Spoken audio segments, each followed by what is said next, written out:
bit more about Nicole. Her first mission to space was actually last March.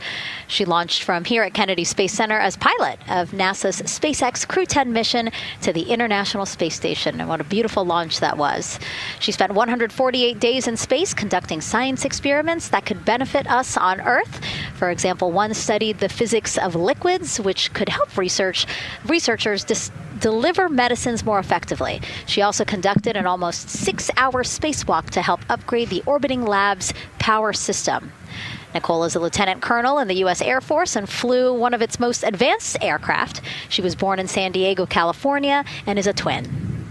That's a cute photo of the two of you. Oh, that one too. Young explorers, yeah. Yes, yes. That's so great to just see how far you've come. Again, I think that speaks to what we've been saying. Like, just if you're passionate about something, go for it and see where that takes you. Yeah, I think that's a great example. I was a serious little kid with really high goals and just kept working hard and never got bumped off the path and ended up here. Mm-hmm. I think it's a testament to the human, like we talked about, if you're willing to work hard, be a good team player, you can really get anywhere you want in life. And that's what I love to talk about. Christina has mentioned similar things. And so it's been kind of a theme for the day. Yeah, definitely a theme for the day, a theme for the team. The team has said the same, the crew has said the same sort of things. So absolutely, Nicole, thank you so much for being here. And hopefully only a little bit more until launch today.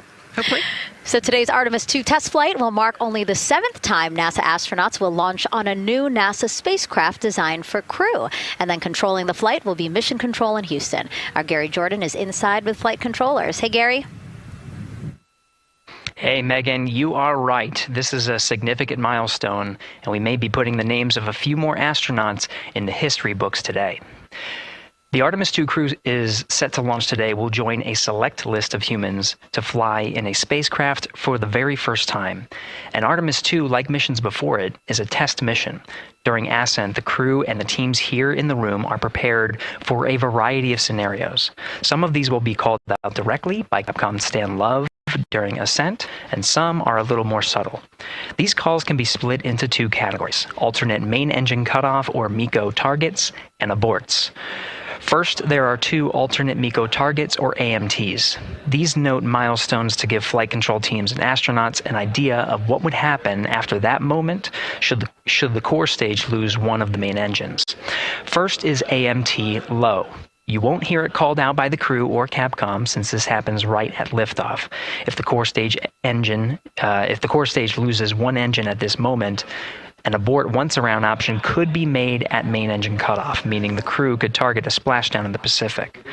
The second is AMT high, which will be called out by Capcom Stan Love around 22 seconds. After this moment, if the core stage loses an engine, we can still pursue an alternate mission in low Earth orbit to accomplish some of the test objectives. And at about 5 minutes, 16 seconds into the flight, you'll hear the call 3-engine press. This is a good moment. After this point, if the core stage loses an engine, we can still make a nominal main engine cutoff and pursue a moon mission as expected. Again, these MECO targets give the flight control teams and crew an idea of what lies ahead should one main engine be lost, but assumes we are otherwise continuing to a main engine cutoff target.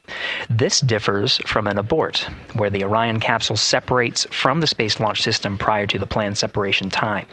There are abort options at every moment that integrity is attached to the Space Launch System, from the pad to more than 3 hours into the mission.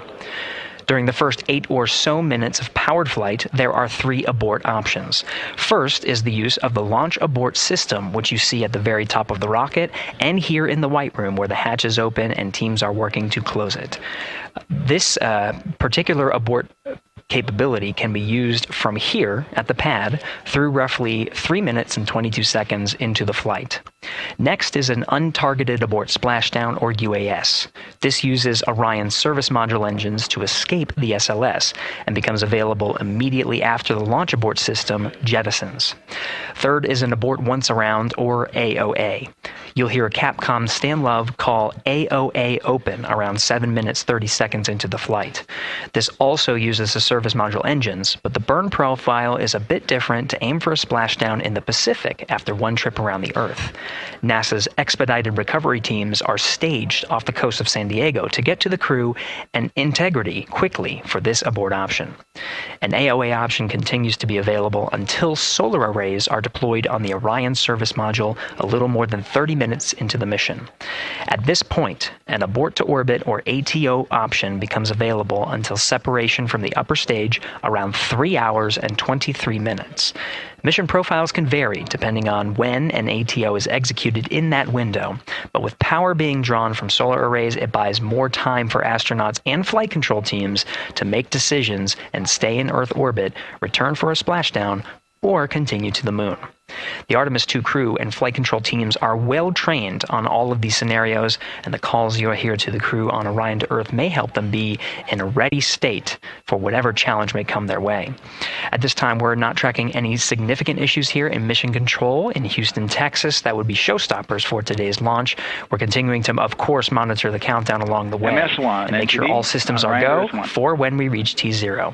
With that, I'll send it back to you, Megan, at the Kennedy Space Center. All right, we are ready for another reading if you are ready over there. Yes, sir. CBA is steady at 2,600 PSI. All right, copy that. And the more times we ask you to do that, the closer we get to launch, so that's a good thing. Copy. You heard it there from NASA Test Director Jeff Spaulding. The more that they keep on asking her how the pressure is holding in the counterbalance assembly mechanism is a good thing, because it means we are getting closer to launch. So that's amazing news over the loops that we just heard on Orion to Earth 1. Again, that communication channel with the crew. But now I want to get back over to Daryl with the launch team. He has an update now on the flight termination system that the team was tracking. All right. Thank you very much, Megan. And we're getting an update now from the launch team as we speak.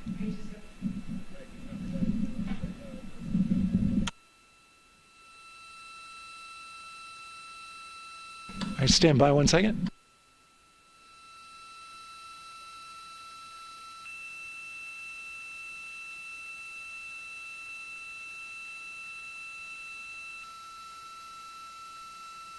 Okay. Sorry about that. We're just getting an update, in fact, about what I was about to report out on the range. And the good news is the range is go. So we reported that they were working to verify their equipment regarding the FTS system. And they asked for a little of that verification work to be done by one of the FTS engineers here in the firing room. He went out to the VAB to get some legacy hardware to help out with it. But in the end, this is a fix that the range had come up with to get clearance, to clear the range rather, and to as well work the FTS system. And so now they are go. Again, the range is go. That is no longer a constraint. And so you combine that with the fact that the rocket and the ground systems here also working, no constraints. Clear board here is great news. So again, the range is green, and we're continuing to work through the countdown. We got a weather update that came in to the launch director from Launch Weather Officer Mark Berger. He reported out that there's still a little bit of feisty weather activity that's happening up in the Titusville area. That's the city neighboring the Kennedy Space Center. Those showers had passed over Kennedy, and then now they're currently over in Titusville, currently still within that mile kind of constraint of flight through precipitation rule. But we're still far enough from the window that it looks like it won't be an issue. And in fact, we're seeing some good sunlight now breaking through onto the launch pad. As you can see, it's actually shining on the other side of the rocket here. But to the west, we're starting to see some of that clearing that was forecast. And so the launch weather officer held his forecast for 80% go for flight during our launch window tonight, which, as a reminder, is 6:24 p.m. Eastern Time until 8:24 p.m. Eastern Time.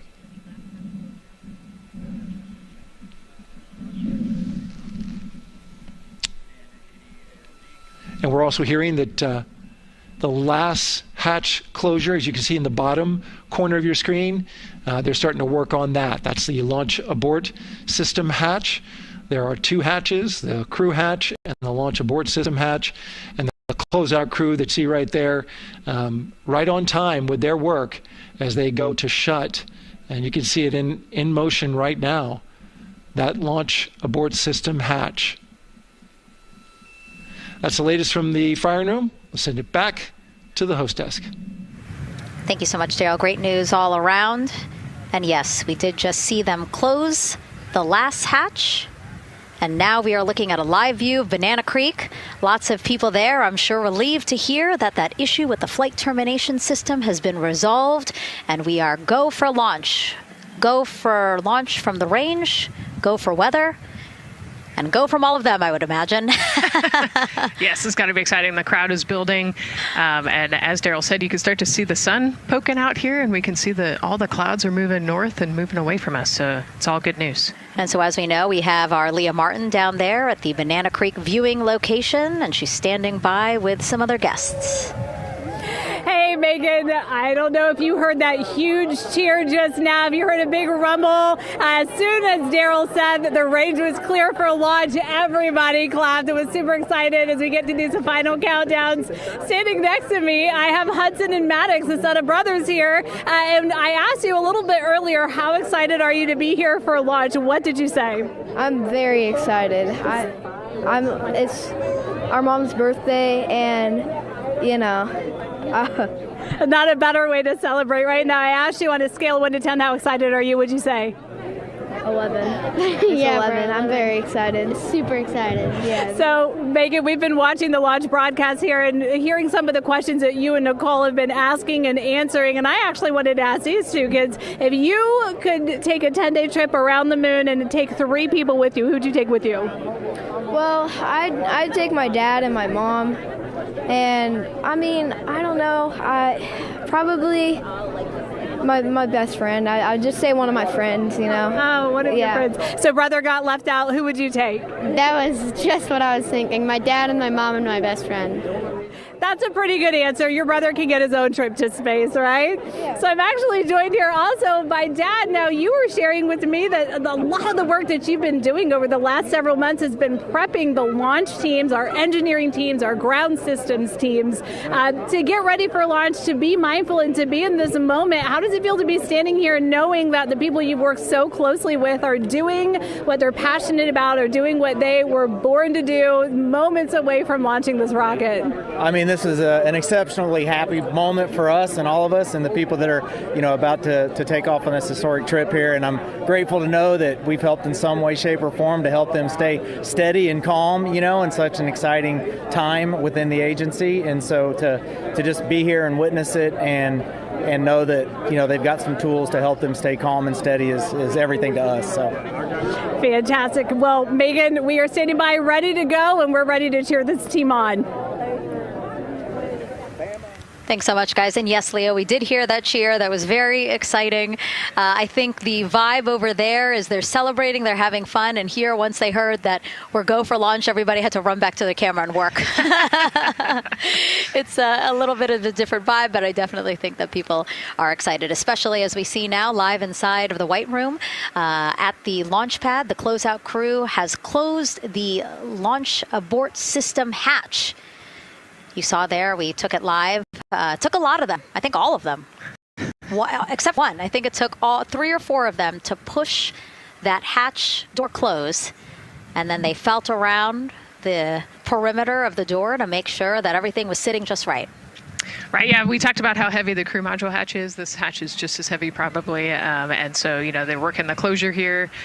And working those connections, and you can see, yeah, there's still 3, 4, 5 people that we can see in the White Room. It takes a lot of people to get these hatches closed and this rocket ready to launch. Mm-hmm. And so the next step in the countdown is that this team will start closing out the white room. So basically disconnecting things, stowing things, making sure that when they leave, there is nothing that isn't supposed to be there. And really, then at that point, it's just all four of the crew member, Victor, Reed, Christina, and Jeremy by themselves at the top of the launch pad. Yeah, and then eventually that crew access arm will move away, and then it'll really just be them up on top of that rocket. Mm-hmm. Yeah, your eyes lit up when I said that. That's exciting. It is.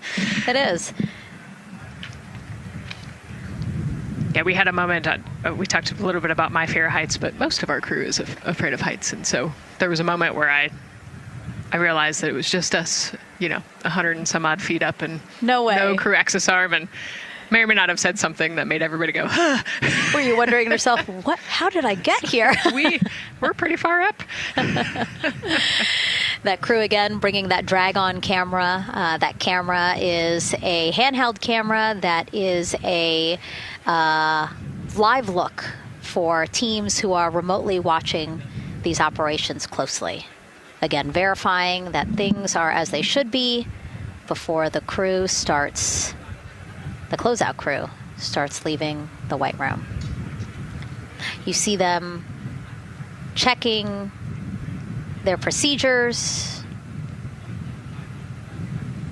You can see they're covering the ends of those hoses. That's to protect those hoses from FOD. So we don't want any dirt or anything to get into those while we transport them and stow them. So you can see Andre there working to close out the hoses as well while they're cleaning up the white room. And so they'll tape that close. You just saw number five holding some tools. Again, we'll stow those away. You have to account for everything. Obviously, they did have tools out. They did have procedures, paper, notes out. Like all of that has to go. Yes, and you can even see on number 3's hat, he's got a string that's connected to his suit there. Mm-hmm. That's, again, just to make sure that we don't lose anything. If, gust of wind or you get knocked or something, you don't want to lose a single thing in the white room. So everything is tethered, everything is accounted for, and everything is protected. The crew now, another live view of them inside Orion. Jeremy, Christina, and Reed and Victor on the right side of your screen. What do you think they're thinking right now, Nicole?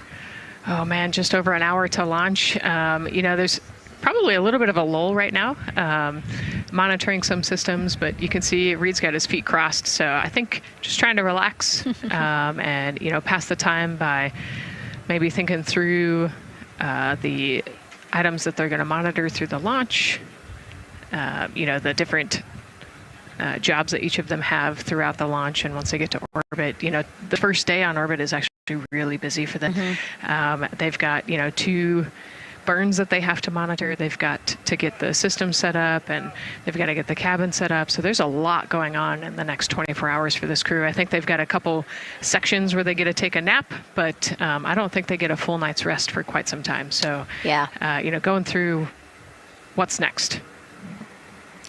And so as we say that, imagine what it would be like to live in a spacecraft for 10 days. Let's take a look at what life will be like in Orion. Artemis 2 is our first crewed mission back to the moon since the Apollo program. A lot of the focus of Artemis 2 is really checking out systems to be sure that we're ready and well positioned for continued human exploration. My name is Susan Baggerman, and I'm the Chief Health and Performance Officer for the Orion program and the Artemis 2 mission. And this is 10 Days in Orion.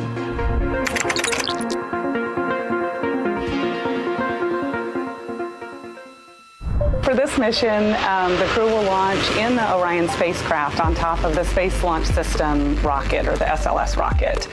Once they've launched and achieved orbit, they'll continue on checking out many of the different critical Orion systems, check out some of the critical medical systems, and be sure that we understand how the crew would do that successfully within the volume of Orion. We also have, of course, systems to feed the crew. They have a potable water dispenser that they'll check out. And then we also have a food warmer. Kind of looks like a suitcase that the crew can use to heat their food. They're also going to check out the flywheel system. We'll have the crew perform some initial exercises. Part of that is to ensure that the flywheel is actually working, but part of it is actually to be sure that our environmental control systems are actually working. For sleeping, the crew will sleep in sleeping bags. Some crew members like to be very tightly bound up, and some like to float very free. They'll use the toilet for the first time and be sure that it's able to flush. While they're on their journey, they'll do some testing that they quickly don their suit just to be sure that we would be ready in the future for an emergency. They'll also check out our radiation shelter. If we were to have a solar particle event, we would be asking them to take stowage out of the stowage bay and put it in some specific locations on the vehicle, basically for it to serve as shielding.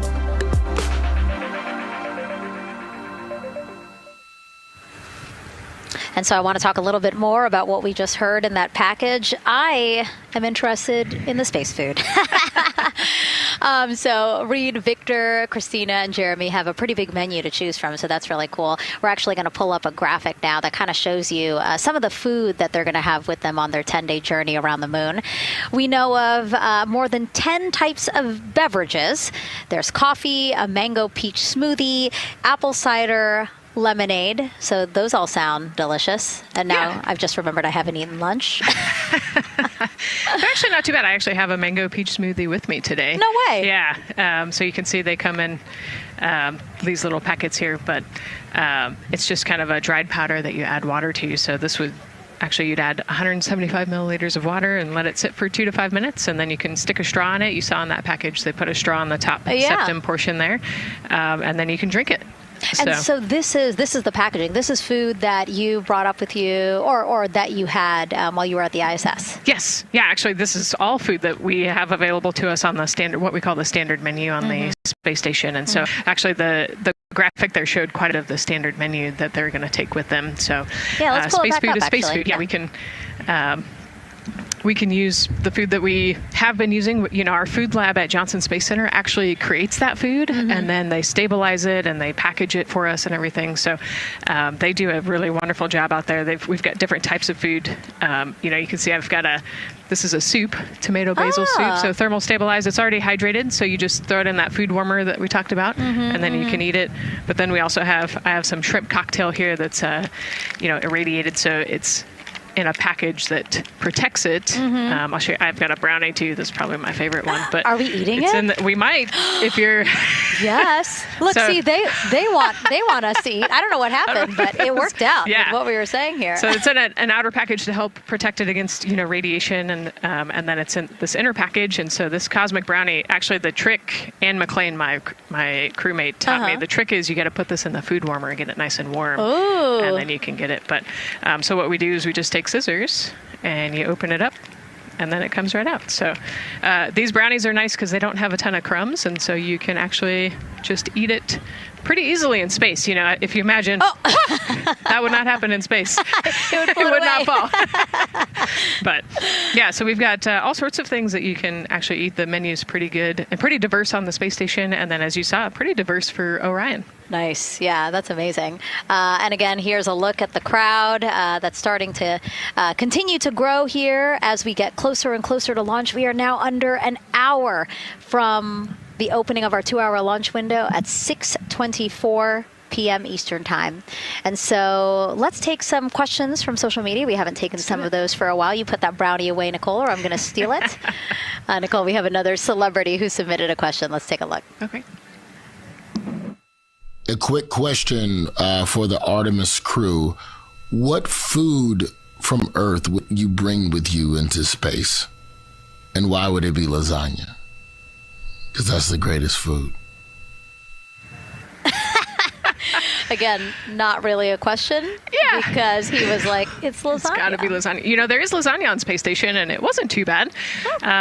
Probably not my favorite food of all, but yeah, lasagna's not a bad option. It's a high-calorie meal. If you're trying to, carb load for a spacewalk or something, it's a great option. Yeah, I remember Christina saying that her favorite food on the menu, and actually, she was saying that she was getting in trouble because people kept on saying, you can't eat mac and cheese every day, Christina. We mentioned the mac and cheese and brisket earlier. Man, I would put those two on a tortilla. That would be great. That sounds delicious, delicious. Well, thank you so much, everyone, for sending in those questions. For everyone from a 5-year-old that we got a question from to all the way to Roy Woods Jr. there, a comedian. So thank you so much. And if you're just joining us, welcome to the Space Coast of Florida, where we are counting down to liftoff of Artemis 2. You see a beautiful aerial shot there of our rocket on the pad. For the first time in more than 50 years, we are sending humans to fly around the moon and back, and we're taking you all of you with us on this next chapter of human spaceflight. I'm NASA's Megan Cruz, and this is NASA astronaut Nicole Ayers. Great to have you here, Nicole. Yes, this has been a beautiful day. Excited. We're continuing to march towards this launch. Yeah, and if all goes as planned, this crew could travel farther from Earth than any other humans before them and see parts of the moon no one has ever laid eyes on. How exciting. Yes. Exciting understatement, I think. That's true. We're going to see the far side of the moon for the first time by humans in a long time. It's important. And as the crowd again builds behind us, more activity that you're seeing here at the Kennedy Space Center press site. We also have a ton of people gathering around the world to watch this history-making moment. So let's take a look at those watch parties now. Oh. That crowd has grown. We checked with them probably like 30 minutes ago, and it was half that. But again, as we get closer and closer to launch, we are seeing more and more people gather together, wanting to experience this together and not just in a vacuum at home, you know? Yes, this is so exciting. Look at all of those people. Man. And now here we are back in Seattle, the Museum of Flight. Again, people gathered there to show their kid. We see someone walking in the second row there. His first crewed launch to the moon. How exciting. That is exciting. Hello, everyone. Woo. Oh, that's so great. And now let's get you up to speed on what's happened so far. Again, we are now within an hour of the opening of our launch window. So what has been happening so far today? Well, a lot. After waking up and grabbing a bite to eat, our Artemis 2 crew suited up inside the historic crew quarters, a tradition that dates back decades. Teams helped them into their custom Orion crew survival suits, and just like other crews before them, they gathered around a table for a card game to pass the time, but to also burn off any lingering bad luck before they walked in the footsteps of every NASA astronaut launching from Kennedy Space Center since Apollo 7 in 1968. They walked outside the Neil Armstrong Operations and Checkout Building to greet a crowd of family, friends, supporters before getting into their Astrovan for their security-escorted ride out to historic Launch Complex 39B. They got a close-up look at the SLS rocket, then walked across the crew access arm and climbed one by one inside their Orion spacecraft. After that, teams conducted final checks with the crew before closing both hatches, the crew module hatch, as well as what you're seeing there, the launch abort system hatch. And now we are back live at the pad where the closeout crew is getting ready to leave the White Room. They are now tethered, Nicole, because they are about to move some pieces that connect the Orion spacecraft to the White Room, correct? Yes, there's kind of what I would call a shroud. You can see them working that there. So it is actually connected, so that way the gap between the crew access arm and the crew module, and well, I guess that's the LAS there, is covered. But they're about to remove that so that the crew access arm is not connected to the rocket in any way, so that it can retract here in the next few minutes. And for how we're looking with the launch countdown milestones, let's go to Daryl Nail in the Launch Control Center. All right, thank you very much, Megan. And as you can see there, the finishing touches, as you've been talking about, to the LAS, which brings me to that subject, because we currently are hearing the launch team is working an issue that was reported out with the LAS. At least there's an issue apparently with a battery on the LAS. The engineer who is in charge of the launch abort system sits on console here, reported that a temperature for one of the two LAS batteries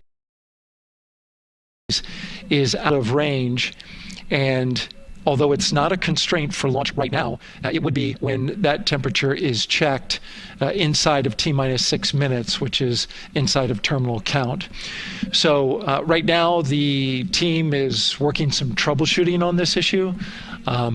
Going to follow, of course, along closely with what they learn. But again, a battery temp for one of the 2 batteries on the LAS is out of spec, and the team is working to understand, first of all, whether or not this may be a sensor issue, or is there an issue with the battery itself.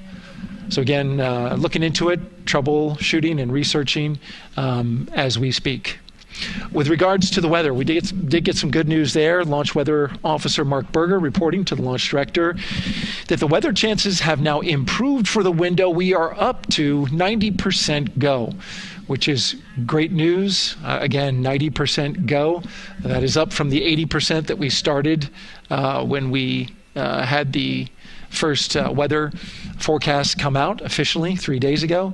And so that is great. And for anybody who's here in the launch area knows that is certainly viewable. They can see that by just looking up. So we're getting some good clearing as forecast. And then just a reminder for those people who are watching the launch from the nearby area that if you're watching on an internet-enabled device, just remember that there may be a little bit of a delay. Can't tell you how much of a delay, but since it's on an internet device, sometimes this broadcast might be a little behind what you're actually seeing. So just keep that in mind as you are watching. Don't wait to the last second to run outside if you're inside your RV or your camper or your house. That's the latest here from the firing room. Of course, we'll keep track of that last battery issue. We'll send it back now to Megan and Nicole at the host desk. Two of them there had to be tethered to the inside of the white room, because obviously now we have detached the white room from the Orion spacecraft. Yes, that view is quite something. Yeah, spectacular. Yep. Oh, no, I'm sorry. I forgot. Nicole's scared of heights.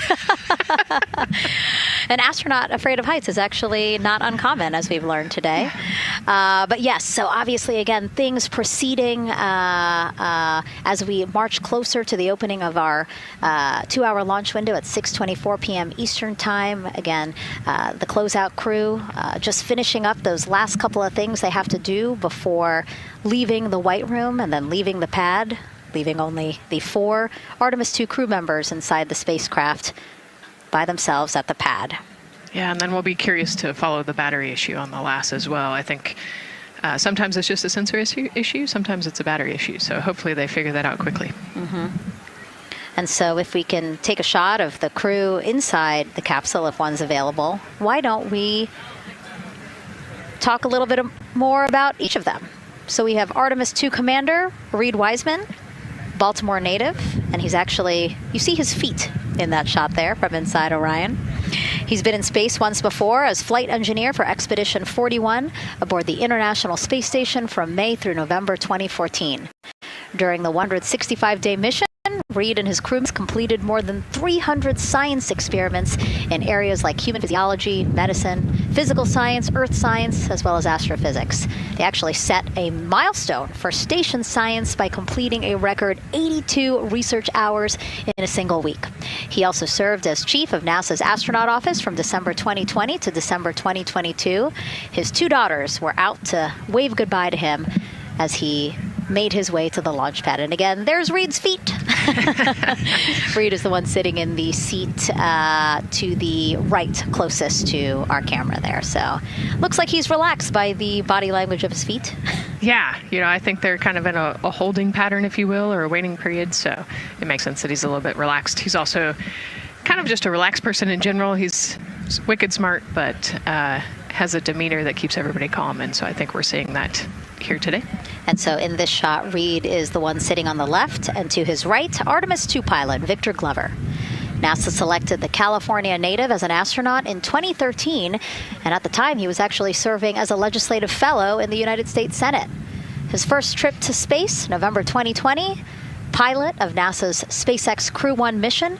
That was the first operational mission of NASA's Commercial Crew program, which resumed launching American rockets from American soil to the International Space Station since the end of the shuttle program.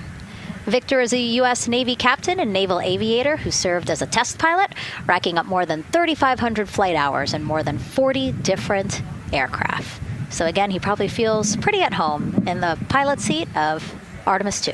Yeah, I think he does. He got to say goodbye to his wife and 4 kids. Again, those were the family that he had here at Kennedy Space Center before the 4 of them drove out to the pad. Yeah, and you can see there, we talked about Victor's energy earlier, and you can see him working through, pushing some buttons on the displays. Looked like he was pulling up a procedure, so he's following along and ready to go, looks like.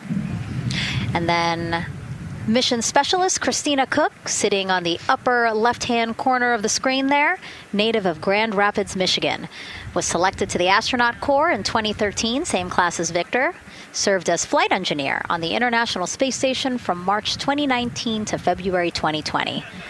During that time, she set a record for the longest single spaceflight by a woman with a total of 328 consecutive days in space. How cool.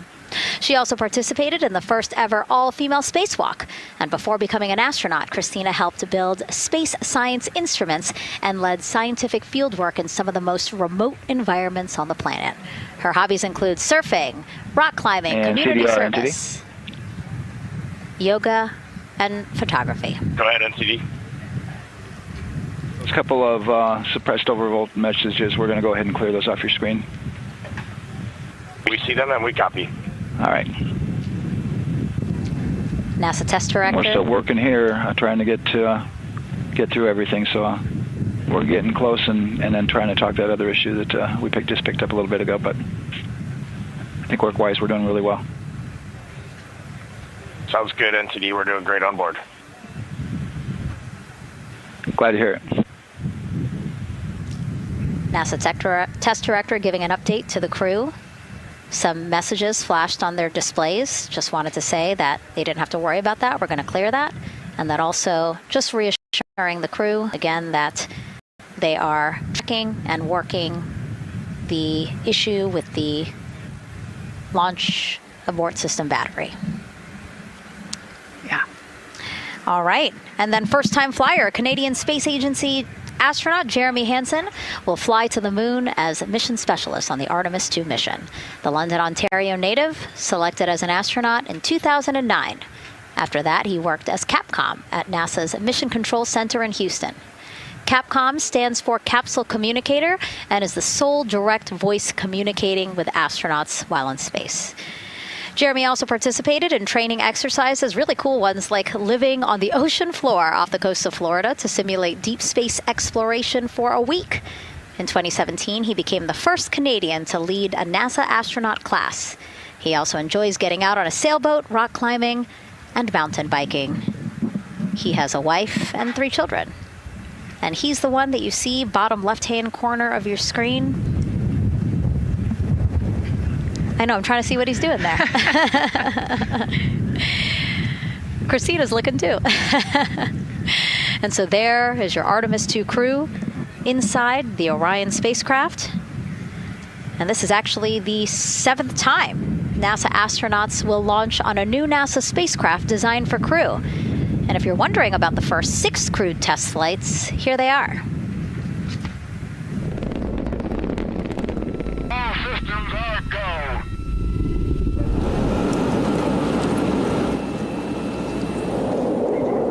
Gemini 3, Gus Grissom, John Young, March 23, 1965. Apollo 7, Wally Schirra, Don Isley, Walt Cunningham, October 11, 1968. Space Transportation System, or STS-1, John Young, Robert Crippen, April 12, 1981.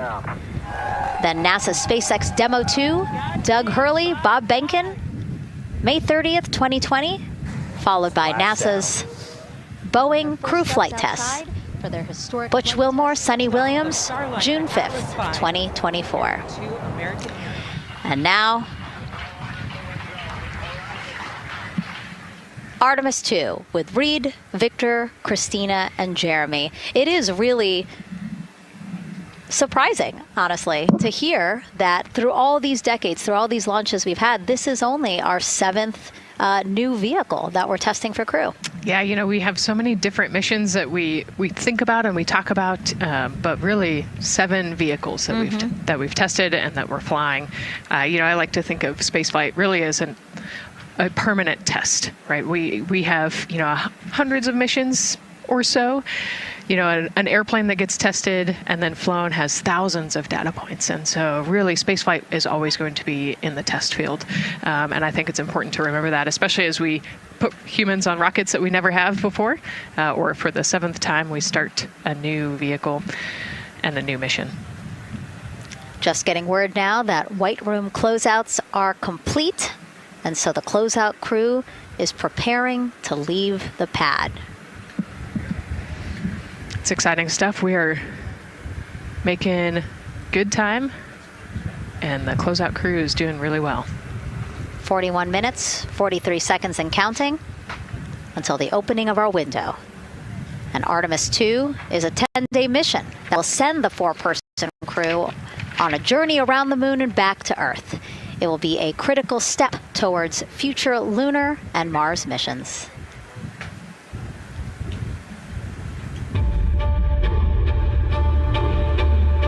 We're going back to the moon because it's the next step in our journey to Mars.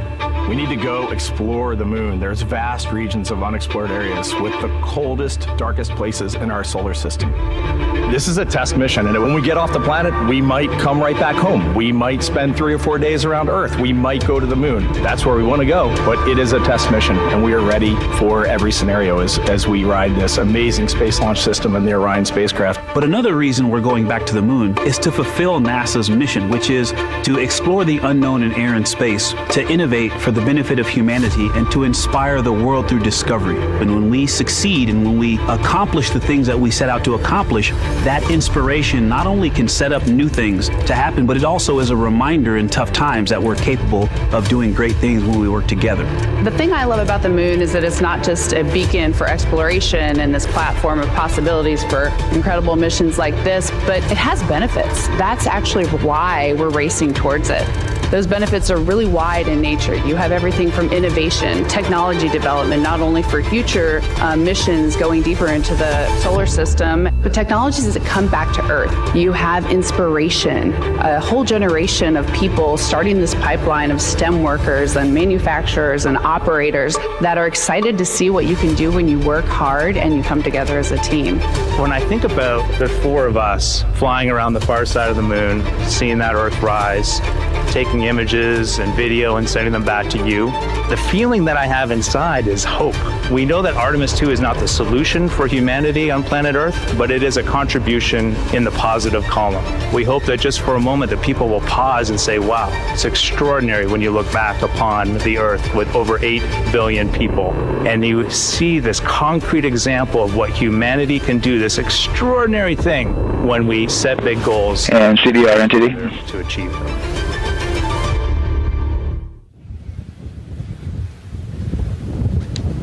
And so Mission Control Houston will control the flight of Orion after a liftoff here at Kennedy Space Center. Here's Gary Jordan, who's embedded with that team. Gary, you might have to pause because we did just hear a call out to the commander in Orion. Will do, Megan. I think that was Commander Reed Wiseman responding to prepare for some of the next steps. We are now holding at the T-minus 10-minute hold. Expected a 30-minute hold. So we are well on the countdown. We are well on the timeline to meet this L-minus time and launch towards the beginning of the window, but continuing to track progress along the way. Again, I'm here with the Artemis 2 flight control teams in Mission Control Houston. The team in the room behind me has been monitoring the countdown and verifying their own mission-specific launch criteria of the Space Launch System, the Orion spacecraft integrity, and its crew. During the final poll before launch, if all looks good, From each of the flight controllers in this room, Flight Director Judd Freeling will report a go for launch from Houston Flight. Upon liftoff, teams here take control of the mission and communicate with the crew while they fly on the Space Launch System. This phase of flight is highly dynamic, and each console position has a dedicated and important role of looking after critical systems. You'll hear calls from Capcom and NASA astronaut Stan Love in this room to the Artemis II crew as milestones are reached during the more than 8 minutes of powered flight on the core stage. Liftoff and ascent are just the beginning. This room will be staffed around the clock over the next 10 days to oversee every moment of the mission through splashdown. Here from the Johnson Space Center, we'll be streaming the mission live 24/7 so anyone can follow the crew's journey, take peeks inside the spacecraft, and share the experience of a lunar flyby with astronauts looking down at the moon's surface. Teams here have been rehearsing tirelessly in simulations to throw every conceivable and inconceivable scenario their way. We are ready and eager to begin the Artemis II mission. Still milestones to come as we continue the countdown, but we'll be right back with you during the ascent phase of today's flight. With that, Megan, I will send it back over to you at the Space Coast. Thanks so much, Gary. Under 37 minutes until the opening of our 2-hour launch window, 6:24 p.m. Eastern. I've never been more excited for a time.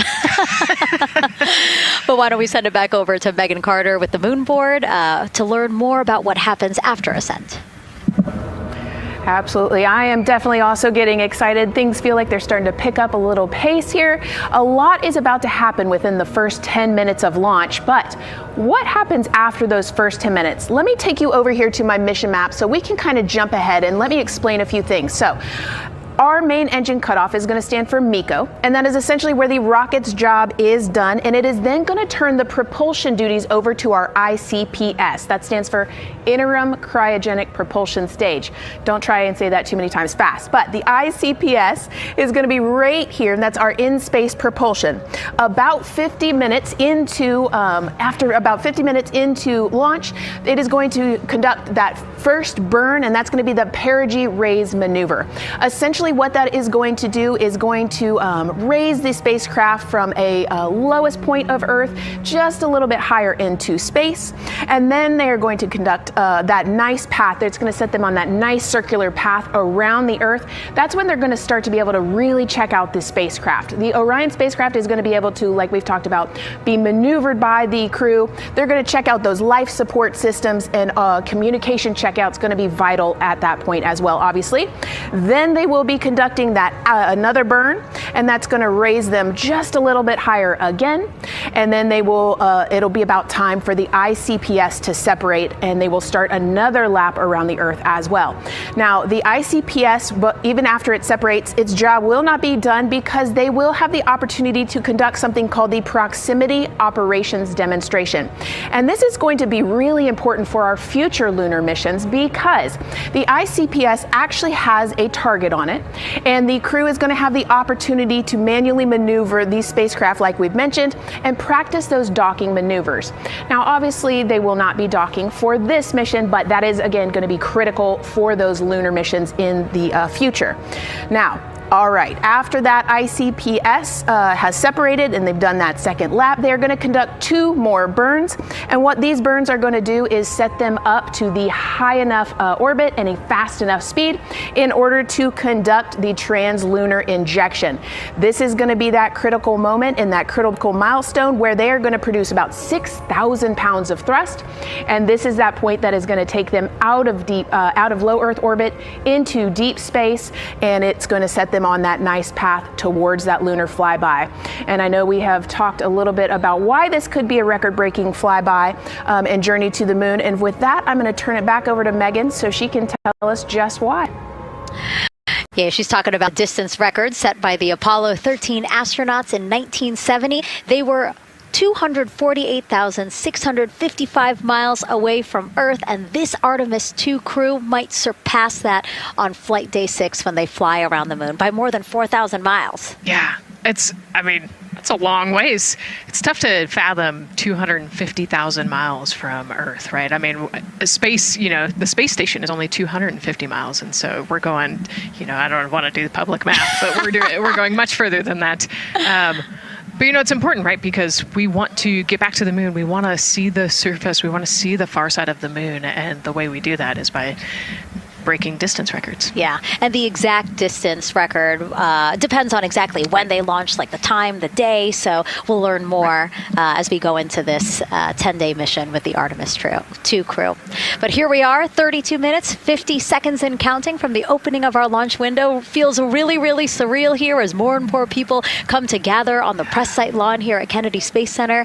Why don't we take a look at this video that we have here? Some familiar faces who wanted to wish our Artemis 2 crew a safe journey. Reed, Victor, Christina, and Jeremy, you are the real deal. You're flying to the moon for all of us, and we are in awe. You're the true heroes. You are not just astronauts. You are pioneers, venturing deeper into the unknown. But you are not alone. We will be all cheering you on from planet Earth. Hey, I'm Victor Wembanyama, and I play basketball in the NBA. But I'm not only interested in shooting hoops. I'm also interested in shooting stars, dark matter, and all other types of astronomical phenomenon. And to the Artemis 2 astronauts who are shooting for the moon, I wish them good luck and Godspeed. Hi everybody, I'm Ryan Gosling and I play a biologist who goes to space to save the planet in the film Project Hail Mary. But the Artemis 2 astronauts are going to space for real, and they will travel farther from Earth than any humans in history. Sending all our best wishes to the Artemis 2 crew. I just want to say how proud I am of each of you and how inspired you make me. But it's not just about me. Your mission is going to inspire future generations of scientists, engineers, athletes, and dreamers to do something that they never thought possible. Hey, it's Roy Wood Jr., and I want to wish the Artemis 2 crew a happy and safe journey to the moon, well, around the moon. To go around. I know what you're doing. You got to look for a parking space. This is to go around the moon, make sure it's somewhere to park, and then you park journey. Good luck. It's actually a really good way to explain what how this mission builds. Again, we are hoping to land astronauts on the surface of the moon in maybe 2 years. So yes, we are looking around the moon on this lunar flyby mission to see where we might park. Thank you, Roy Wood Jr. Okay, and as we look at this live view of the rocket on the pad, there is a spectacular place here at Kennedy Space Center to watch launch from, and that's the Banana Creek viewing area. Why don't we go back there where the crowd is excited, and Leah has the best assignment ever, talking to people who are super excited about being here for Artemis 2.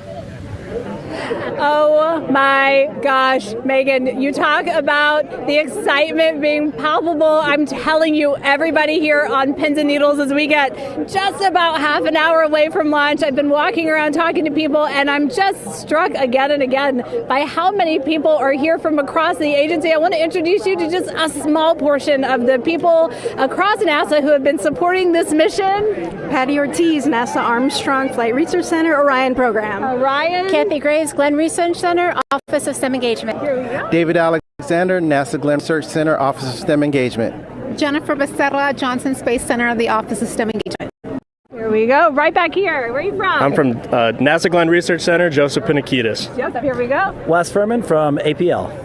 Maria Arredondo from Headquarters, Next Gen STEM. Mark Robinson, Stennis Space Center, Commercial Space. Amira Flores, Armstrong, Office of the STEM Engagement. Molly Kearns, NASA Glenn, Space Communications and Navigation. Matthew Pierce, Goddard Institute for Space Studies in New York City. Here we go, and right over here. Lauren Ring, Ames Research Center, Data Integration. So we're coming together. We're one big NASA team, one big NASA family, and we have one major message before we launch tonight. Okay, guys, what are we going to say? 1, 2, 3. Go Army!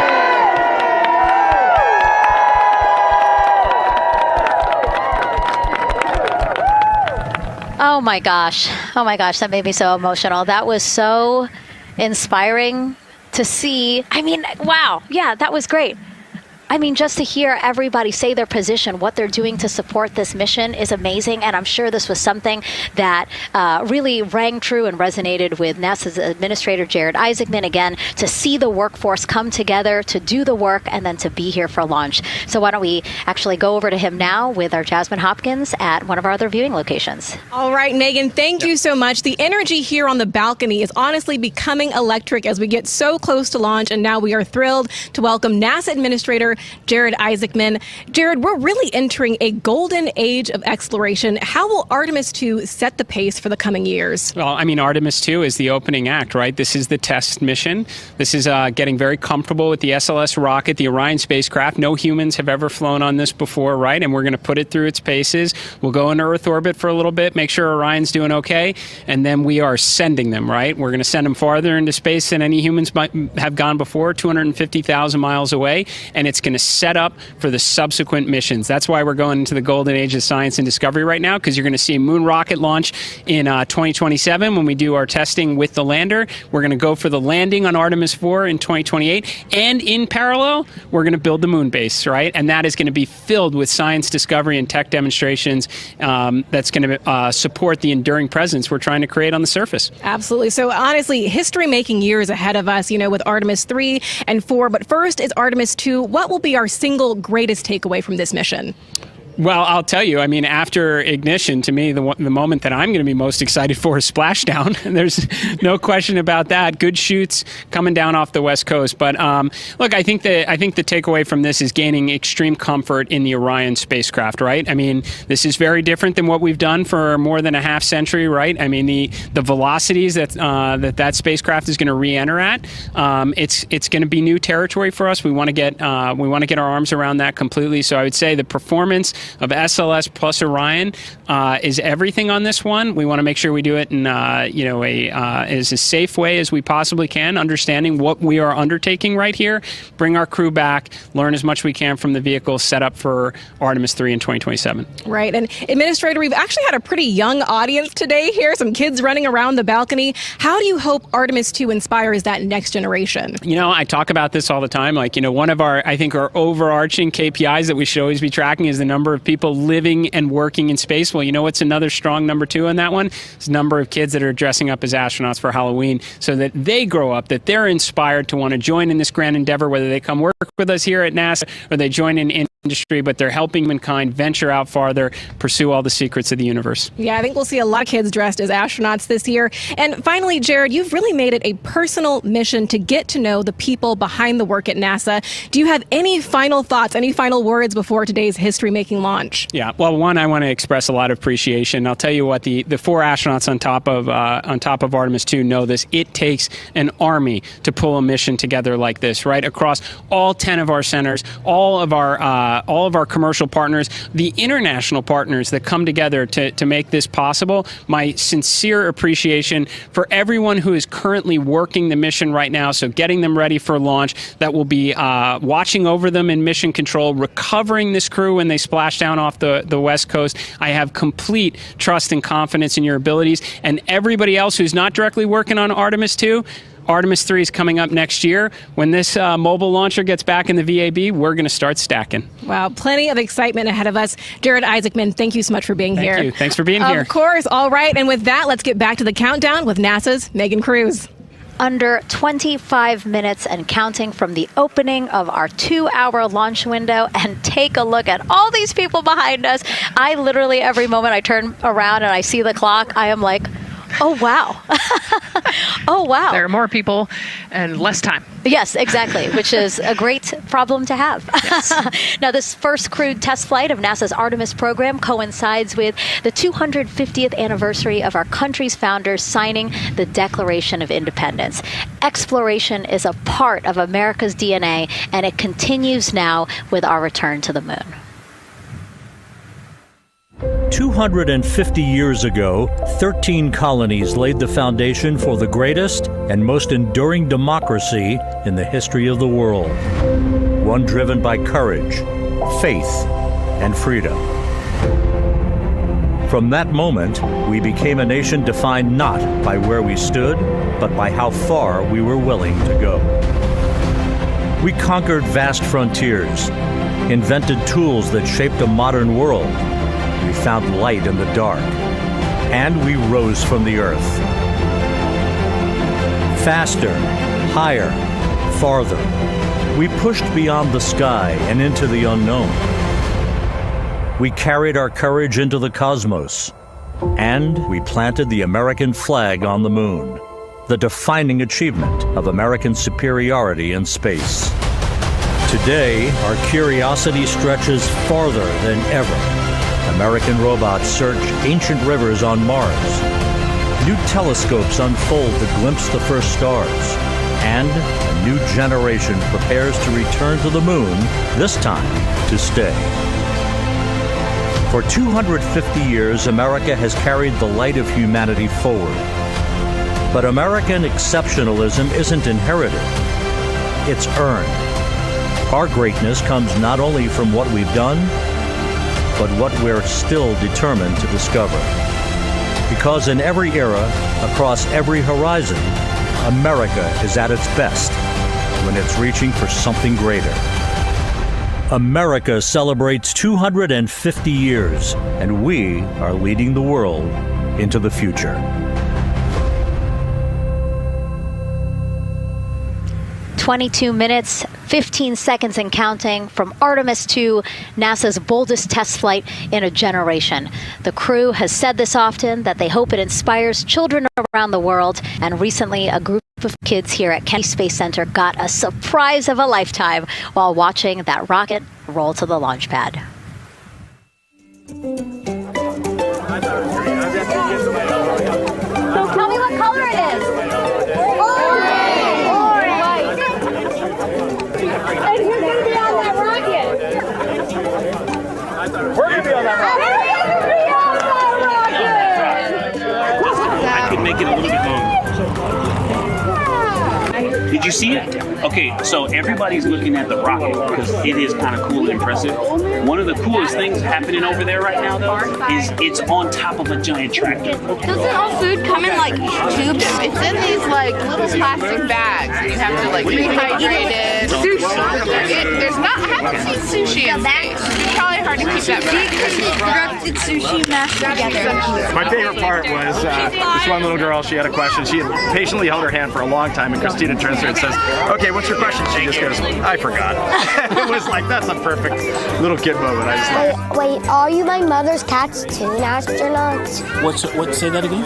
Never mind. It's a little hard to say. Go Artemis! These two? Yeah. We can put it in. Look at this one. Yeah. There you go. I like your dabbing astronaut back there. It's just so fun to see the enthusiasm, the energy, and a little bit of chaos. 3, 2, 1.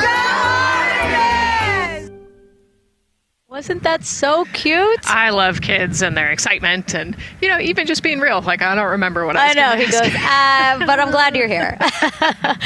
Now here we are, Space Center Houston. The crowd has exponentially grown throughout the day. We started showing you live shots from in there probably an hour ago. And now take a look at all the people there getting ready to witness history together. It's something really special to be able to witness something like this together. Yeah, we've heard from celebrities and officials and kids, and it's amazing. People from all around the world came here today to Florida to watch. So it's something.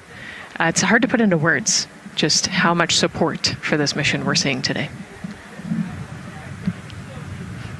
And great news too.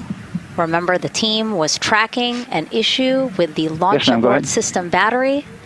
They appear to have cleared that issue, so we are go for launch. Yes, it's exciting.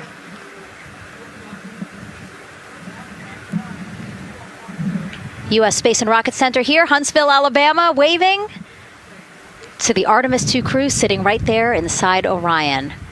Inside of 20 minutes from the opening of our launch window, and right now we are targeting the top of that launch window, so we could be launching here in about 19 minutes, Nicole. Wow, I don't know if I expected this today. I'm excited, and I'm glad they were able to clear the problem with the battery on the LAS, and everything has gone really smoothly today. It's been great. The weather cleared up. It's a beautiful day for a launch. And so now, as we are so close to possibly launch now, just what are your final thoughts as we are about to embark on a mission back to the moon, the first time in more than 50 years?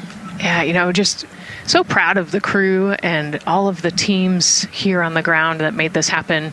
They are carrying the torch from the Apollo era into the Artemis era. And, as the crew likes to say, they want to be the shoulders that the next generation And let's see, GLS, can you help us with that, please?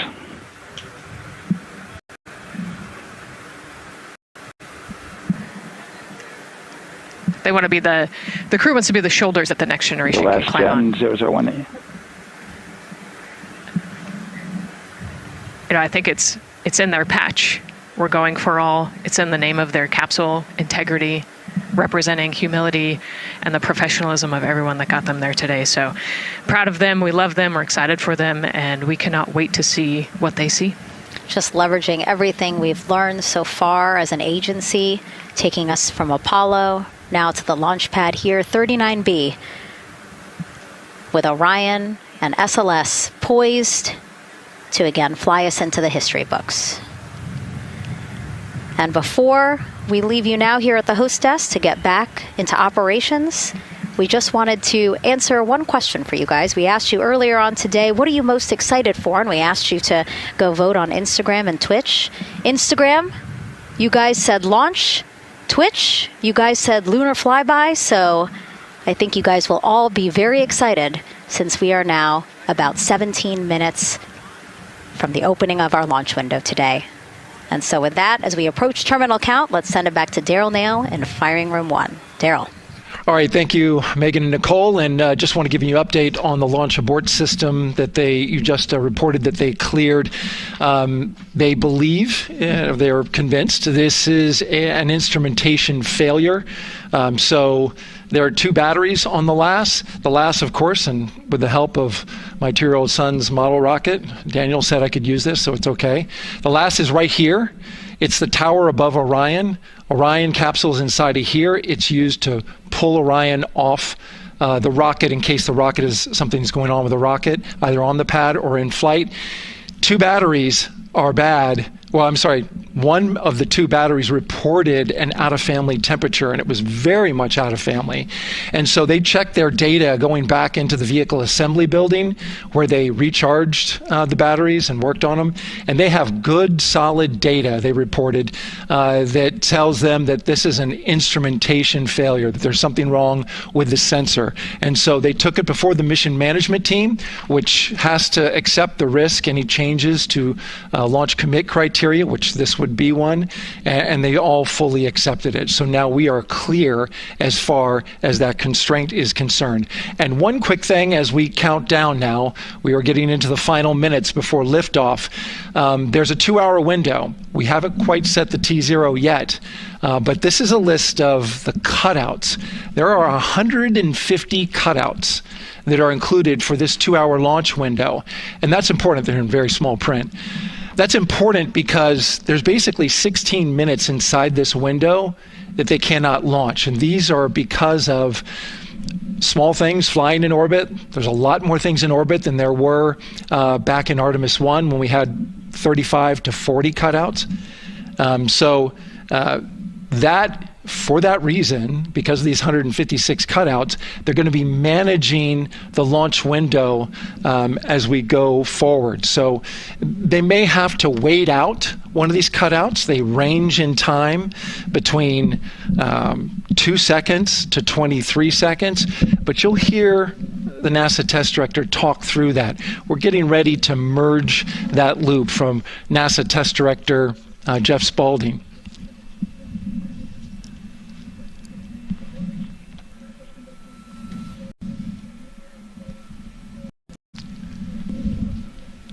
And so now I'm listening to the launch team get ready to merge their operational channel.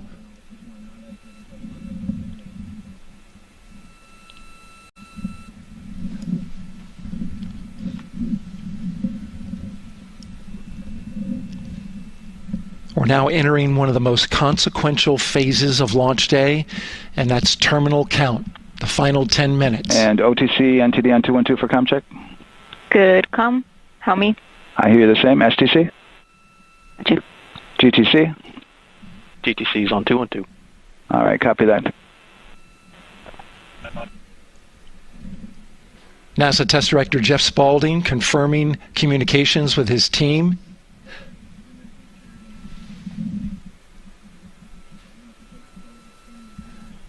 There will be 2 polls that we'll hear.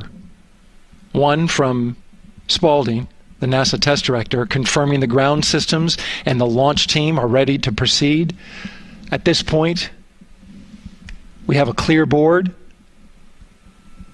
no constraints, but we need confirmation from each individual on the NASA test director team.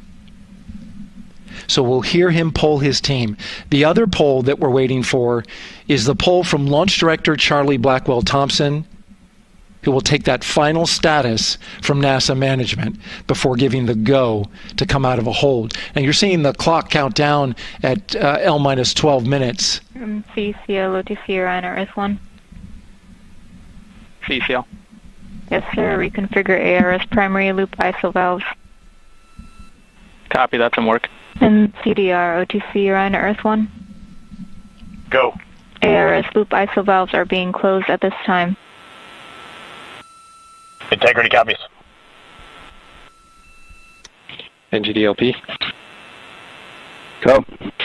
Yes, I had a discussion with sea ice and with MER manager regarding the observation the sea ice had a few minutes ago. They were able to confirm with BCI photos that the condition that they observed has been there since 2025. MER manager has had a chance to review the findings, and they do not have any constraints from either a sea ice or MER manager perspective. Okay. Copy all. And Launch Director NTD, you copy? Yes, sir. I copy. That's good news. OTC, CCL 212. OTC. ARS primary loop isolation valve configuration is complete. Copy.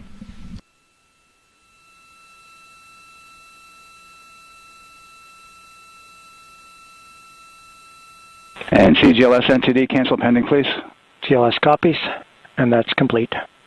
All right, and for all personnel, we got a little bit more work to do before we pick up the clock, and we're about a little over a minute from getting to T-minus 10 minutes, but we've canceled the resume time there, and then we'll pick it up after we get through all of our work and anything else that we need to do to get through the remainder of counts. So we'll continue working that to get to our T0 today. So when we get to about 50 seconds from now, we'll extend that hold. CVSE OTC. CVSE 400 290, looking to verify that we are configured for ascent.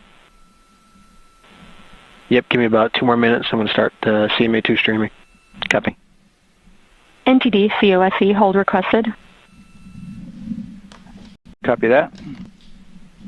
I have an LCC violation of O-CT-004. S-band transponder anomaly. This was a transient LCC violation, so transponder 1 had a demodulated SNR estimate that went down to 2 dBm when it should have been between 10 and 13. It is now back up to 12, but we did lose that for just a moment. It does not appear that we lost our bit sync or carrier lock, which would be indicative that we lost our lock with the vehicle. So at this point, recommendation would still be go. However, we do have a pre-planned contingency procedure if we want to look at that. But again, this is transient, so we're back in a nominal range. All right, let's see. LPE NTD? Yeah, we're not seeing that hit. So I guess the question for COSE, was that less than 3 samples? Was that below our persistence? Stand by. Let me look. It did look like it did persist for several seconds on mine, but let me take a look at the number of samples. Could I get a repeat on the affected LCC, please? Yes, ma'am. That's going to be O-CT-004. Thank you.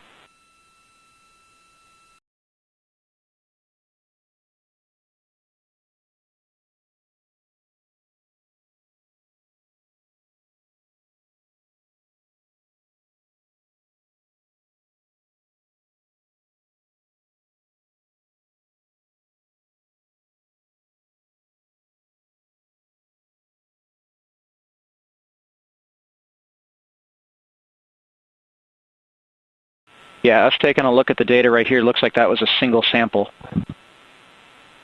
Yeah, copy that. RFTS does report that they also lost lock for about 5 seconds. So I would love to ask KUS and see if they also lost lock with the vehicle for any extended amount of period.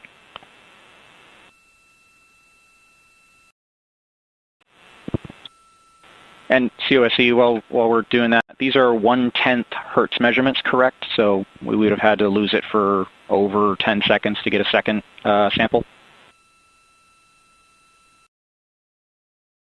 Yes, sir, that's correct. It is 1/10 hertz. Yeah, so from our perspective, the allowance is effectively up to 30 seconds, up to 3 samples based on the 1/10 hertz.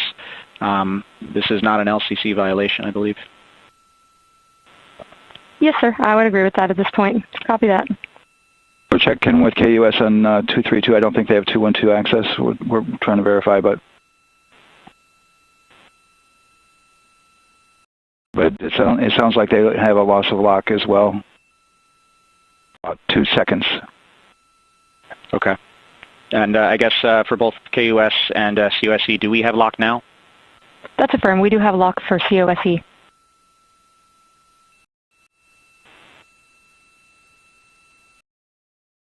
Yeah, so from the integration console perspective, we did have a temporary loss there within the allowable, and per the requirement, let's go. And this is Houston Flight. We have lock and we have good telemetry here in GSE.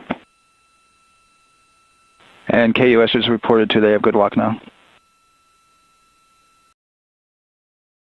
So with all of that, OSC, then are we in a go configuration per your LCC? Yes, sir. Recommendation would be go. Okay. LPE, you concur with that? Yes, sir. LPE concurs go. And launch director? Yes, sir. Launch director concurs go. All right, and I'm going to go ahead and just verify everybody has everything else complete, launch director, and if we do, we'll be ready to pick up the poll at that time, unless there's something else that you're aware of. No, sir. Let's verify all our work complete, and I would like one last check of our constraints list. All right, let's see. OTC, are you still waiting for ComConfig, or are you... That is affirmed, sir. Okay, yeah, you only open item? Yeah, OTC, this is CVSC. That 400 step 290 is complete. Copy. Okay, so OTC, you're complete with all of your work? That's affirmed. All right, copy that. STC? STC is complete. And GTC? GTC is complete. Okay, excellent. All right, and LPE, just want to verify we have no open constraints at this time. No open constraints. We have a clear board, sir.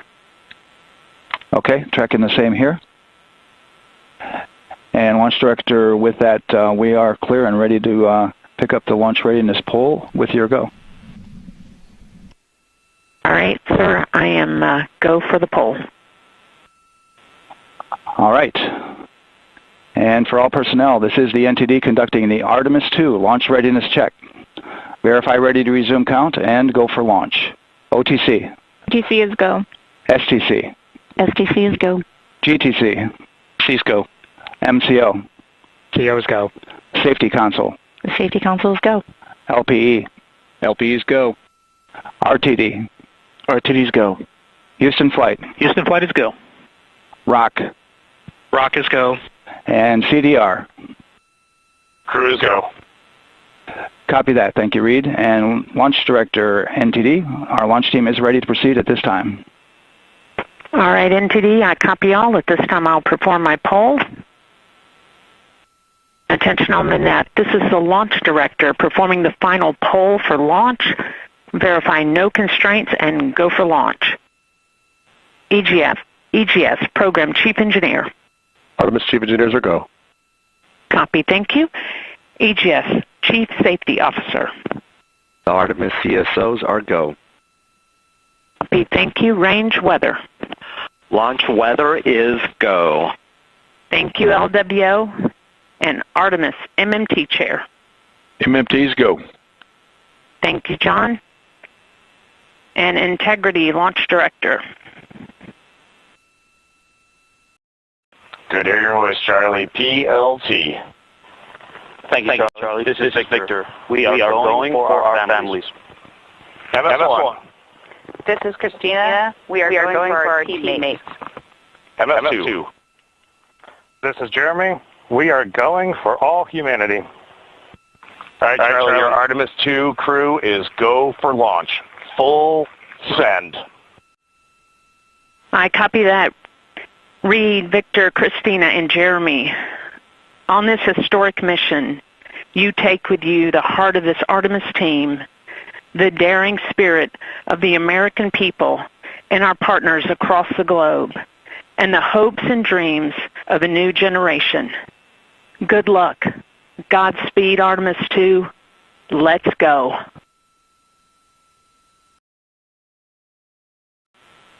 And into the launch director. Go ahead, Launch Director. Yes, sir. You have a go to proceed with countdown. Copy that. I'll put it in work. CDR, NTD. Go. Your risers and initiate short purge per your EPROC 10.1.1, steps 8 and 9. 10.1.1, 8 and 9 going to work. Copy. CVSE NTD, start and verify recordings of our Orion cameras. Copy. Okay. Well, there you heard it. RSR NTD. RSR. They're getting ready to start terminal count. arm rotation enable at this time, please. It's currently at T-minus 10 minutes. Once we wrap up this last bit of work, SNA arm rotation enable complete. We're going to start that clock. Copy that. Thank you.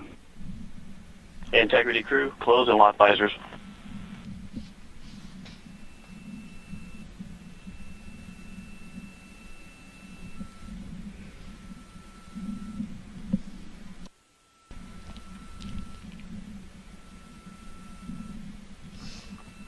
You heard an issue, worked in real time with telemetry lock on the Orion.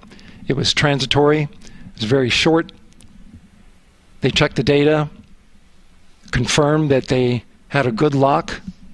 This was with the S-band transmitter on the Orion. Worked through that issue, looked at the data, and cleared it. All with the world watching. Impressive work by the launch team. So we have a 2-hour window, which starts in just a few minutes at 6:24 p.m. Eastern Time and goes until 8:24 p.m. Eastern Time. And ECL NTD will be waiting for your verification on the short purge. ECL copies.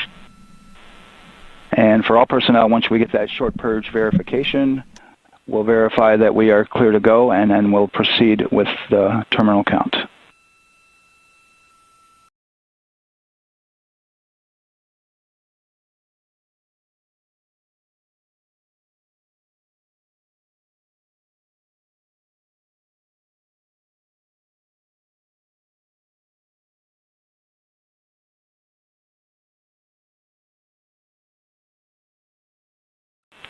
ECL time estimate? About a minute. Copy.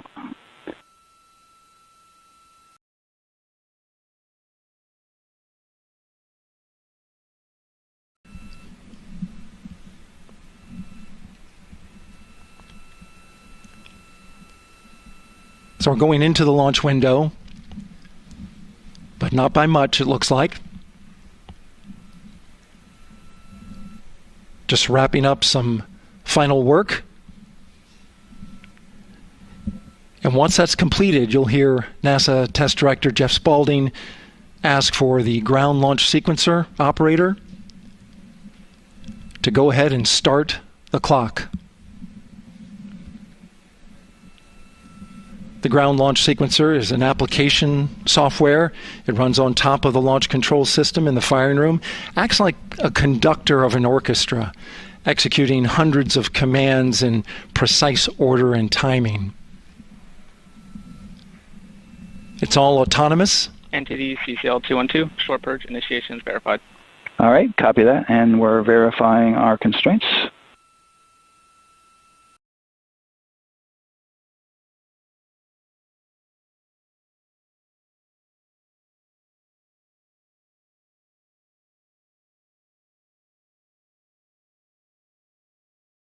All right, and we're clear from cutouts.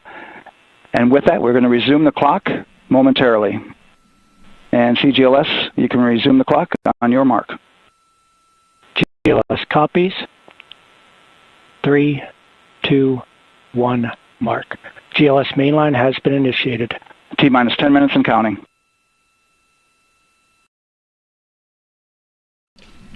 And that begins terminal count. Our new T0 is 6:35 p.m. Eastern Time. 6:35 p.m. Eastern Time. We are now counting down to liftoff of Artemis 2.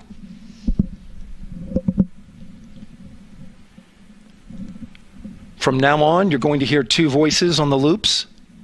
If everything goes nominally, NASA Test Director Jeff Spaulding, who's directly managing the launch team, and Alex Bendelos, the GLS operator who closely monitors the software. He has the ability to stop and restart the countdown.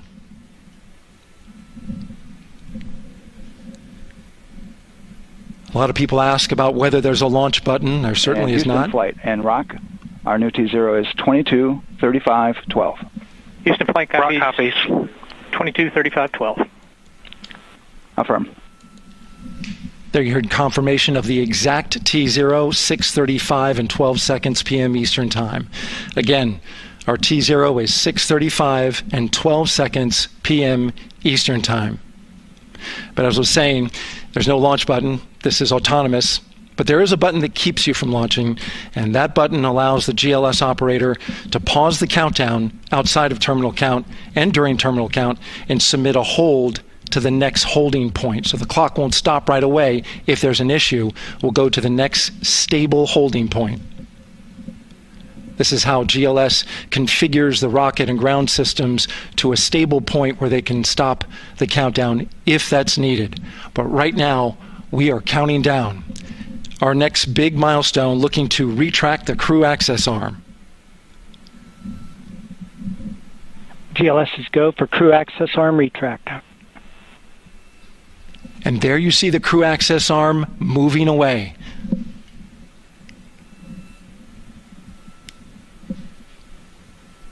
That's the path that the astronauts took to ingress into the rocket.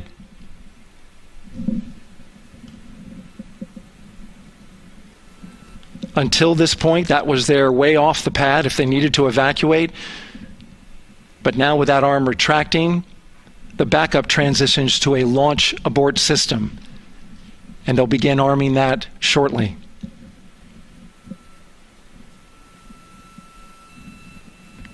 Of course, the launch abort system, great shot there of the crew access arm retracting away.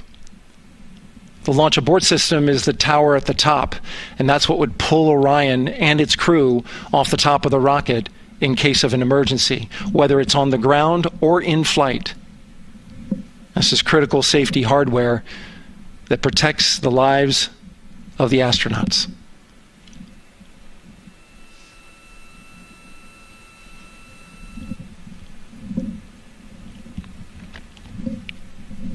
Starting at T-minus 6 minutes, the GLS will start bringing that and other high-energy systems online, starting with core stage pressurization.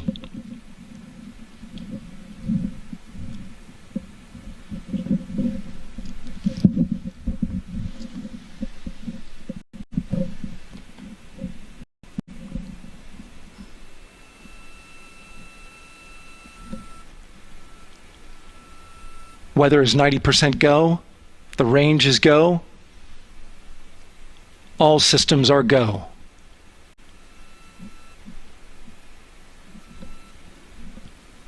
GLS is go for core stage tank pressurization.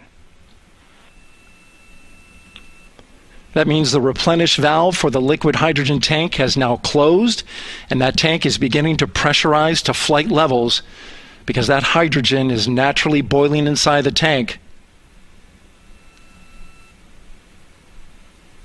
We'll get the liquid oxygen tank a little later in the count. Now the team is waiting for verification that, if needed, the Artemis II crew could use the launch abort system to pull Orion safely off the top of the rocket in an emergency. Let's listen in for that call.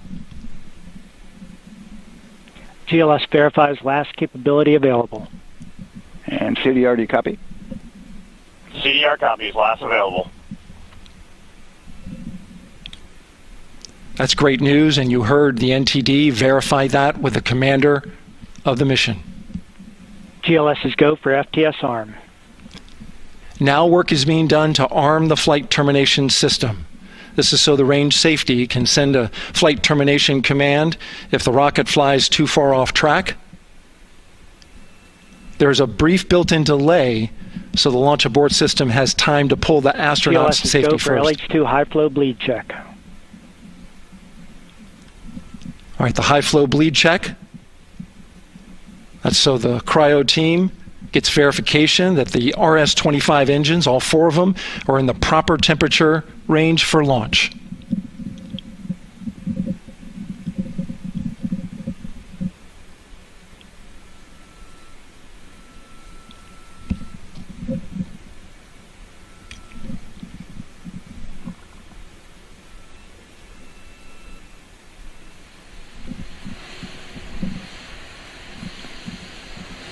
GLS is go for core stage APU start. Core stage APUs start. Those are auxiliary power units, high-speed turbines which provide pressure to hydraulic pumps that steer the RS-25 engines. We're going to see a gimbal test a little later at T-minus 2 minutes and 30 seconds. This is what allows that to happen.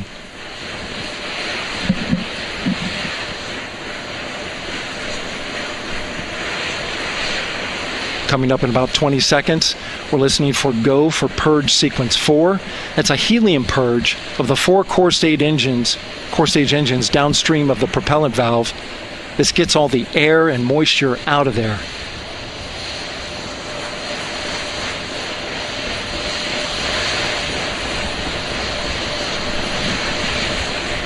GLS is go for purge sequence 4. Moving through the milestones. All is looking good.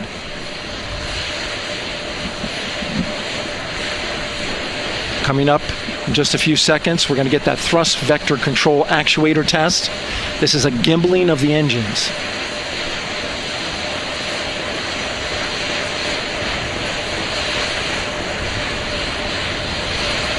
There are the 4 RS-25s, 3 of them, Shuttle Heritage, 1 of them from Shuttle Parts. And there you see them moving.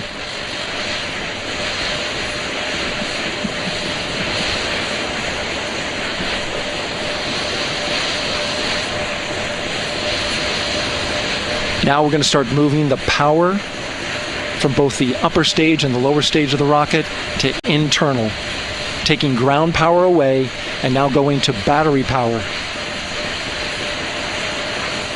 GLS is go for upper stage to internal power. All right, power is removed from the rocket's upper stage, the ICPS, and it's been switched to battery. Same milestone for the lower core stage coming up at T-minus 1 minute and 30 seconds. Right now, the 4-person Artemis II crew is 248,000 miles away from the moon. And if all goes well, they will fly by it in 6 days. GLS is go for core stage to internal power. All right, there's the rocket's core stage, which houses 3 flight computers, is now on its own power. There's no more hold time because there's no more margin on these batteries. So we would have to recycle back to T-minus 10 to recharge if we had a hold.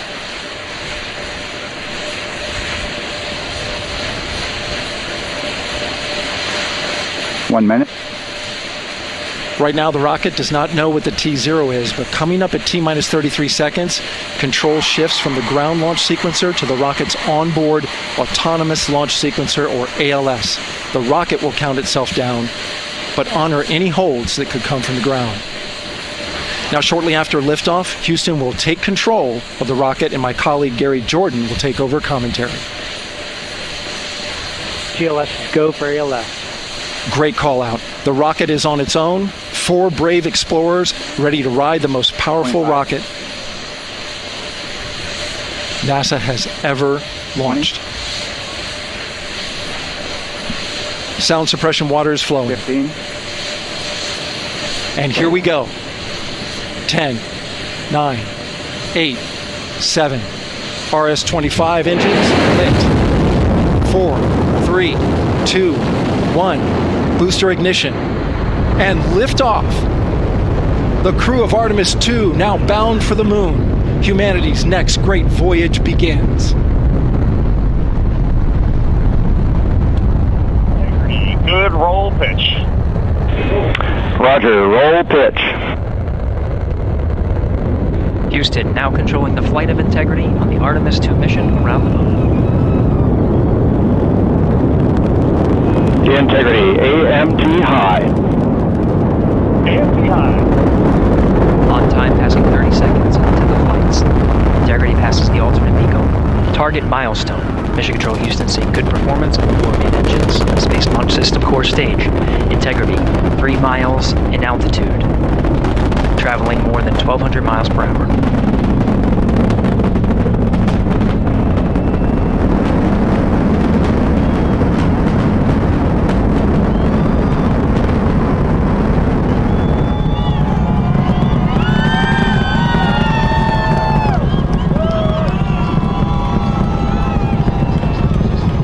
Last time, missing 1 minute, approaching max Q. On, Ponce de Leon. Stan, we have you loud and clear on Ponce de Leon. Have you the same. Communication signal transfer confirmed as Integrity and its crew go supersonic. Approaching 90 seconds into the Artemis 2 mission. Integrity is 14 miles in altitude, 8 miles downrange, traveling more than 2,600 miles per hour.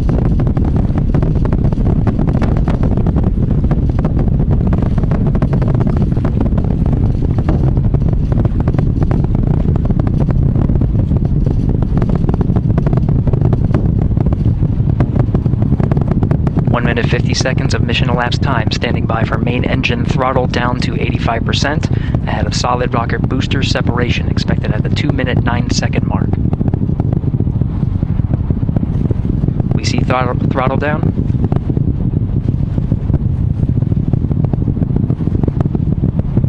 Confirmed separation. Main engines throttling up, guidance converged.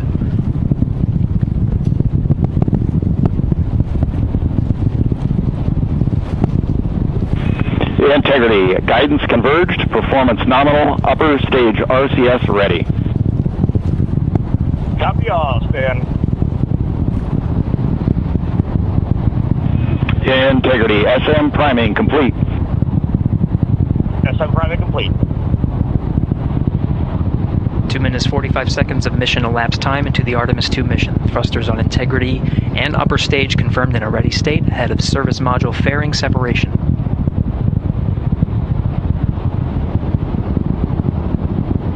3 minutes into the flight. Integrity, 49 miles in altitude, 78 miles downrange, now passing 5,000 miles per hour.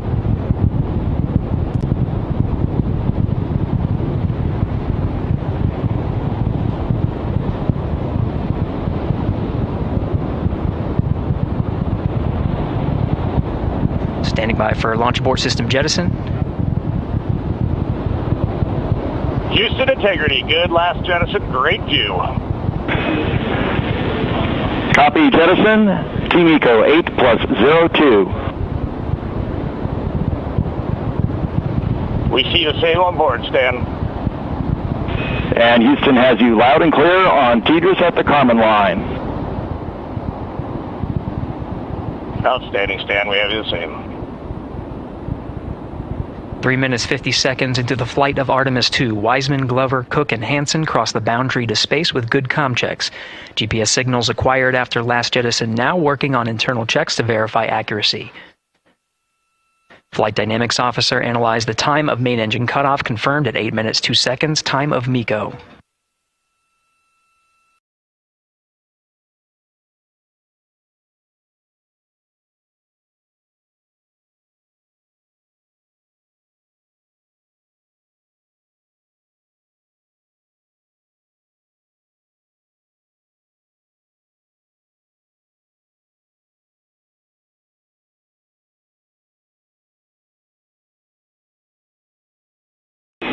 Integrity, GPS processing. Outstanding, Stan. We see the same, and we have a beautiful moonrise. We're headed right at it.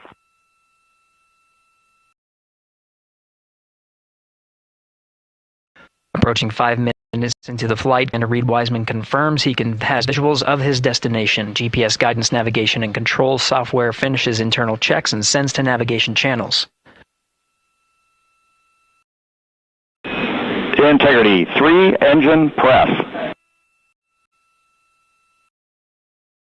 3 engine press. On time, now passing 5 minutes 20 seconds of mission elapsed time into the Artemis 2 mission. At this point, 3 good main engines are all that's needed to carry integrity to a nominal main engine cutoff target. Though at this time, we're seeing 4 good engines here in Mission Control Houston. Integrity, 75 miles in altitude, 330 miles downrange, approaching 10,000 miles per hour.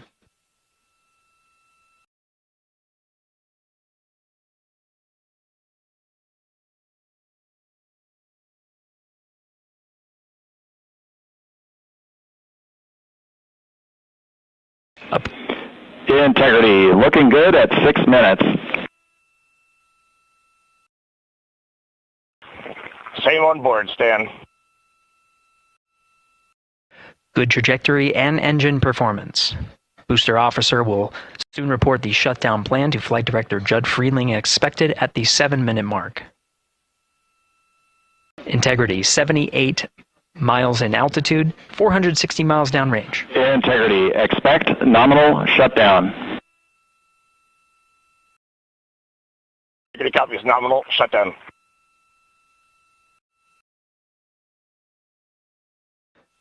Six minutes 40 seconds of mission elapsed time. Shutdown plan is as expected. Again, the time of MECO was confirmed at 8 minutes 2 seconds into the flight.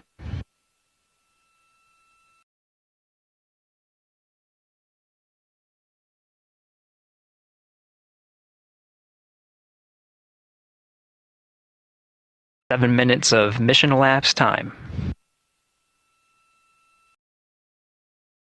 Throttling down as we approach the abort once around option. Milestone at the 7-minute 30-second mark. Now 84 miles in altitude, 650 miles downrange, traveling more than 15,000 miles per hour. Integrity, AOA open. AOA open. The window is now open for an abort once around option that would target splashdown in the Pacific Ocean. Still following nominal ascent at this time.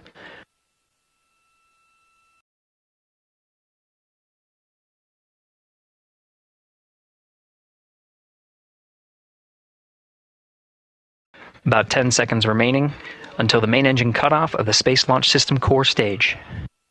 Standing by for confirmation of MECO and core stage separation.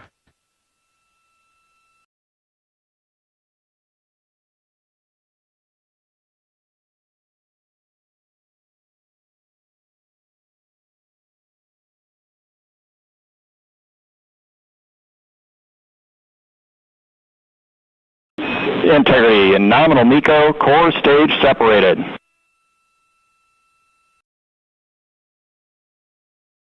We see the same on board, Stan.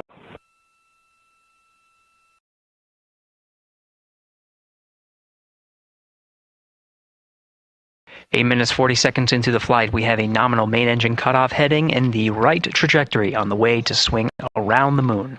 Core stage has separated, done its job. The Space Launch System upper stage, the inner rim cryogenic propulsion stage, or ICPS, still attached to the Orion spacecraft.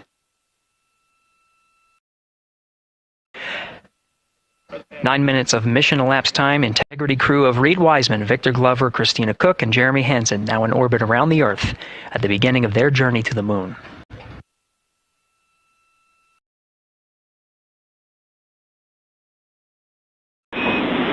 Integrity Houston, looking ahead to PRM numbers so far per the pad.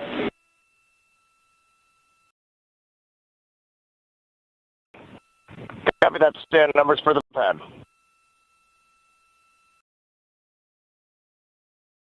Capcom Stan Loves now reminding the crew that the perigee raise maneuver time of ignition is as expected prior to booster ignition. That time being 49 minutes, 50 seconds of mission elapsed time.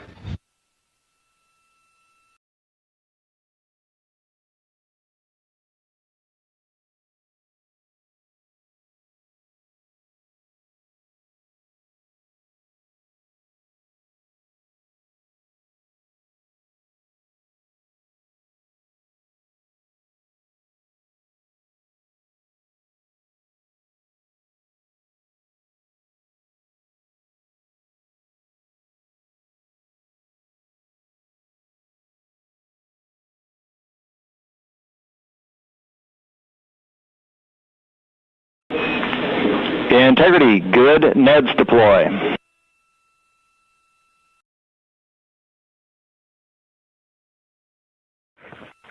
Copy that, Stan. Good, Neds.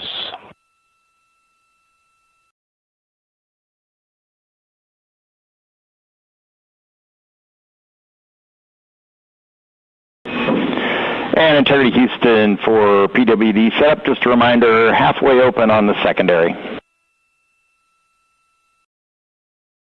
We copy that, Stan. Halfway open.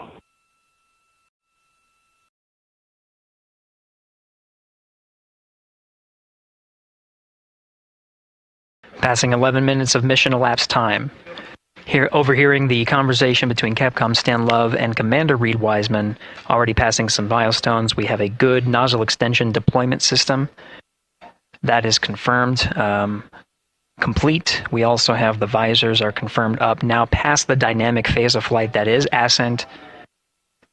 Their launch and entry suits that provided them an extra layer of protection.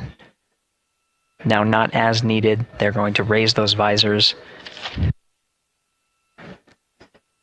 And later in today's mission, they will begin to egress or get out of the suits to begin some of their initial tasks of activating some of the systems aboard in the Integrity spacecraft.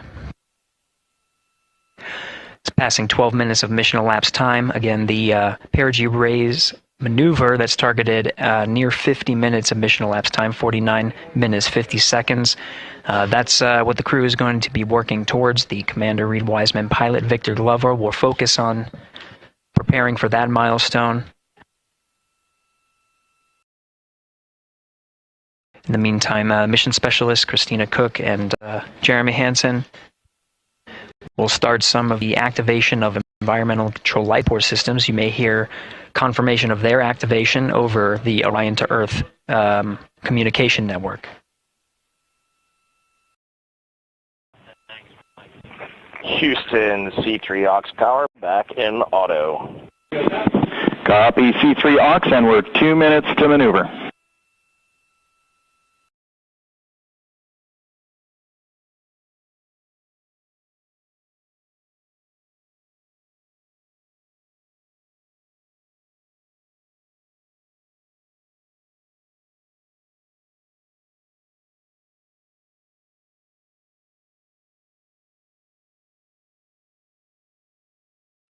"13 minutes and 30 seconds of mission elapsed time. We're going to continue to follow the crew of the Artemis 2 mission. They are beginning their journey around the moon to verify the systems that will take us to its surface. An incredible ascent. Artemis 2 is underway. Reed Wiseman, Victor Glover, Christina Cook, and Jeremy Hansen begin their journey to the moon. Still milestones to come up as we await solar array deploy and the critical burns that will get Integrity into high Earth orbit around the Earth before engines are fired to get us around the moon. We'll keep tabs on Integrity and its crew from here in Mission Control Houston. But for now, we're going to send it back to you, Megan and Nicole at the Kennedy Space Center. Very jealous to hear how the launch experience was over on the Space Coast. Yeah, Gary, if people are just joining us, welcome back to the Space Coast, where we just saw Artemis 2 lift off 14 minutes ago. And wow, what an amazing launch, and an emotional one, too. As soon as the rocket lifted off, Nicole, you had tears in your eyes, I had tears in my eyes, and we had all these people around us cheering. It was amazing. Yeah, the energy was wonderful. I mean, it was a beautiful launch. We've got 4 friends and family members headed to the moon. It's pretty amazing. Yeah. How does that make you feel as someone who, is an astronaut as well, but also, as you said, friends? Yeah, so proud of them.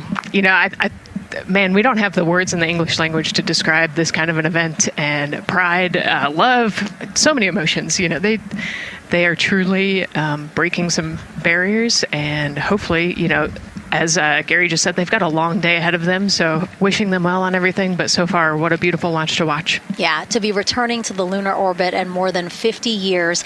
Maybe they go farther from Earth than any other humans before them. Maybe they see parts of the moon that we've never seen before. I mean, what a great start to what could be all of these milestones that we break in just a 10-day mission. Yes, what a way to welcome in the Artemis generation. Mm-hmm.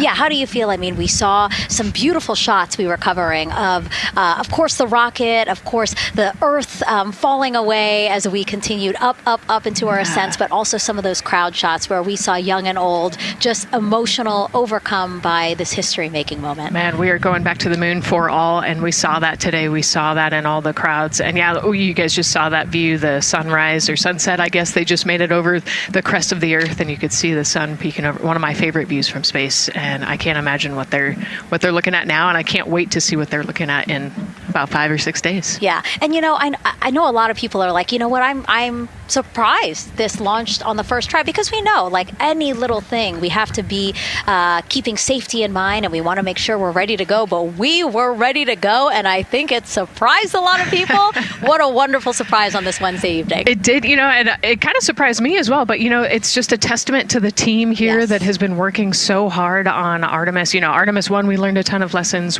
We learned a ton from wet dress for Artemis. We were able to go in, fix those things. We even had a couple mishaps today, not mishaps, but a couple anomalies today that the team creatively came up with solutions for. It's just a testament to the teamwork that gets us to the moon.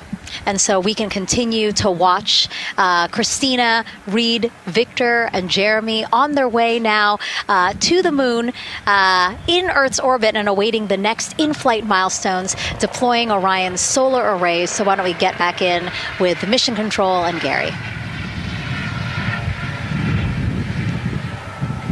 Hey, thank you, Megan. Again, we're following along in the action.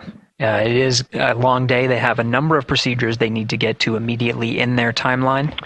And Integrity Houston, cross-tie is on board per the FCDEM. We copy, Houston. Thank you.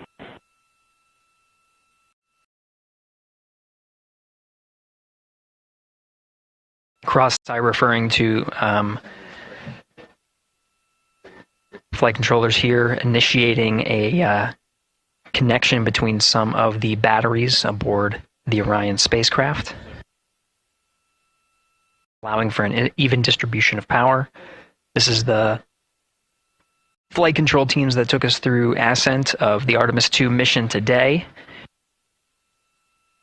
Right now we're, as you see, passing 18 minutes of mission elapsed time. The Orion spacecraft integrity and the interim cryogenic propulsion system are maneuvering tail to sun. It is in this orientation, this attitude. Integrity anywhere until that momentary prop caution.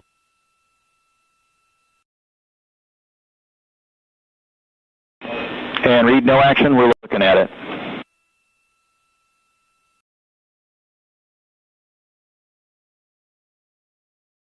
Commander Reed Wiseman verifying what is being routed to his displays aboard Integrity.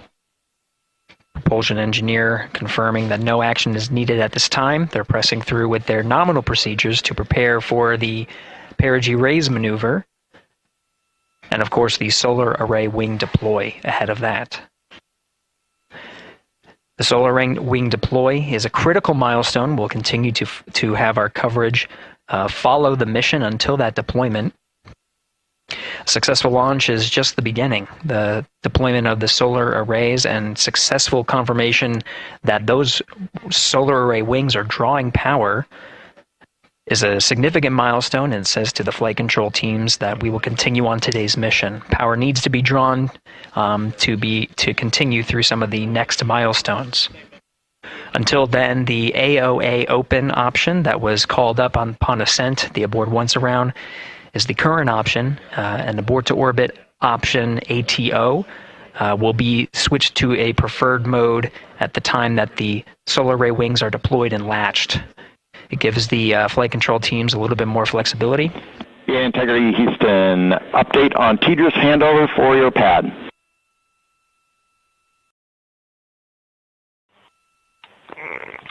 Give us just 1 minute.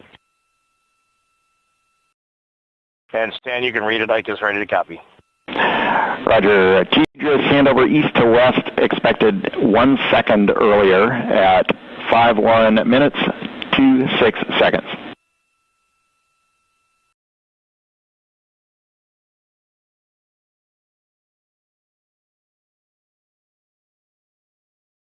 All right, Stan, we copy 1 second earlier for 5126 teachers east to west, and saws are starting to deploy. Thermal knives are firing.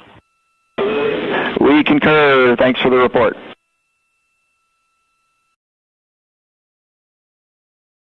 Read back of the reports that you just heard on the Orion to Earth network. Integrity has maneuvered tail to sun. The RL-10 nozzle on the end of the ICPS is pointed towards the sun, and the solar array deployment sequence has begun. With the deployment confirmed, it'll be several minutes until they are what is called in a latched position. Once they are latched and confirmed to be drawing power, they can switch the mode to ATO and continue along the mission. The teacher's handover at the pad, that message meant the crew was provided some preliminary numbers of when to expect handovers between the tracking and data relay satellites. Currently orbiting Earth at an altitude of 545 statute miles above the Earth, they are in a near-Earth network communication system. The tracking and data relay satellites, geosynchronous satellites that are stationed about 23,000 miles above the Earth. After the apogee rays burn, that occurs later today, the burn itself will put them in an altitude that surpasses the range of the tracking and data relay satellites, and they will transition to the deep space network today. And Integrity, for prompt messages, we see 2 temperature measurements right near the line. It's that momentary message you saw earlier. We're going to suppress those. It's CM helium heater 2 T1 and heater 1 T1. They're going suppressed. Integrity, thank you. We see the same.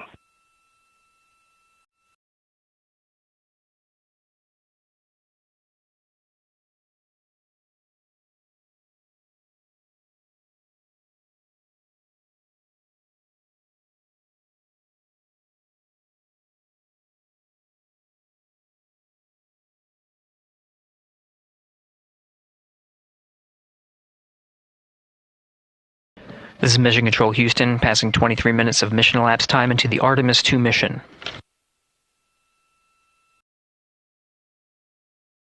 This is after a launch that began at 5:35 and 12 seconds Central Time, 6:35 and 12 seconds p.m. Eastern Time. Right now, the orientation you're seeing from our arrow visualization that translates some of the telemetry that we're getting from the spacecraft and puts it into a model so you can follow along on some of the milestones that we are following here. The RL-10 nozzle that you see at the left end of your screen, though it is currently not firing, that nozzle is pointed towards the sun, and the solar arrays are currently deploying. From this visualization, they look fully stowed in a position. Integrity, we are happy to report that Jeremy has the O2 sensors on. Copy O2 sensors.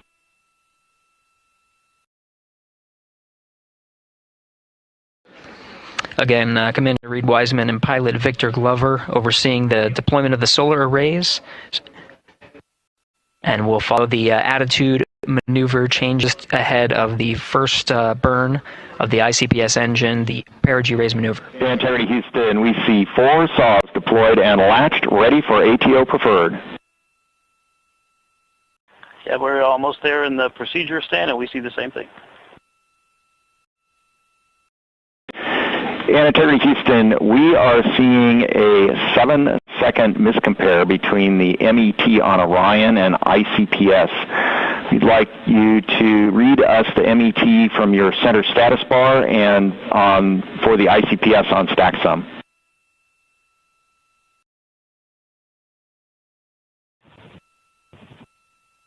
And Stan, we see a absolutely precise alignment. MET 25, 14, 15, 16, precisely aligned with ICPS MET.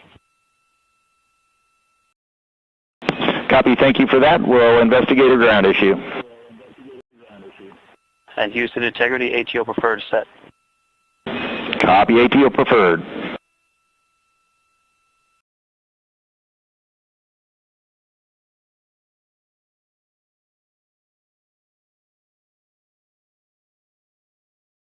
This is Mission Control Houston, 25 minutes, 45 seconds into the flight of Artemis 2. We have confirmation that all 4 solar array wings are deployed and latched. This is the configuration needed to switch to ATO preferred, which you did hear confirmed from pilot Victor Glover. That mode has been switched. There was also a discussion with Capcom Stan Love and Commander Reed Wiseman about the alignment of the MET clocks on the Orion spacecraft and the ICPS. Commander Reed Wiseman confirmed the clocks are in sync, no issues, they're going to investigate it on the ground. We're proceeding with today's mission. 26 minutes of mission elapsed time and counting.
This is Mission Control Houston. We're approaching 28 minutes of mission elapsed time into the Artemis 2 mission. At this point, we've had a successful liftoff from the pad at 5:35 p.m. and 12 seconds p.m. Central Time, 6:35 and 12 seconds p.m. Eastern Time. We've had a good main engine cutoff, core stage separation, and a good trajectory to begin today's mission. Right now, the spacecraft has maneuvered tail to sun. We're standing by for another maneuver to maneuver into the burn attitude. This is where the RL-10 engine of the ICPS is pointed in the correct orientation for the perigee raise maneuver. We did hear confirmation that the perigee raise maneuver time of ignition has been confirmed per the pad, which means it was the predicted time prior to liftoff. Integrity for GNC, we're taking channel 1 to unfiltered and to BFS. Okay, Stan, we're watching. Go ahead.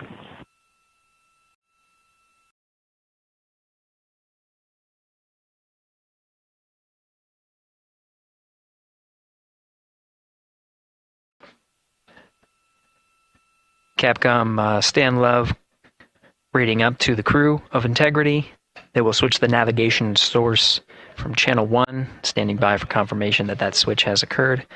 Pilot Victor Glover will receive confirmation when, and as at least watching to confirm that that switch has occurred. Again, the perigee raise maneuver that we're heading towards, not too long from now, we're actually inside 20 minutes at this time from the time of ignition of the perigee raise maneuver. We did have a successful deployment and latched of all 4 solar array wings. This is the configuration needed to commit to the perigee raise maneuver. Of course, flight controllers here in Mission Control Houston will continue to evaluate that everything is good before committing to that burn. The perigee raise maneuver does raise the perigee, the lowest point in the orbit, from 15 to 100 nautical miles. The 100 nautical mile mark is needed to continue in low Earth orbit and hit the target for the apogee raise burn. That will put them in a high Earth orbit for the remainder of the day and set them up for the right position to execute the translunar injection and head to the moon tomorrow. The burn duration of the perigee raise maneuver is 26 seconds. A relatively short burn, but it does raise the perigee and do the job to get into the correct position before firing that main engine on the ICPS. The pad had a TDRS handover. This is the tracking and data relay satellites. East to west, they are geosynchronous satellites that are positioned around the globe. And as Orion makes its way around the Earth right now, above the west coast of Africa, at an altitude of about 923 statute miles, and counting.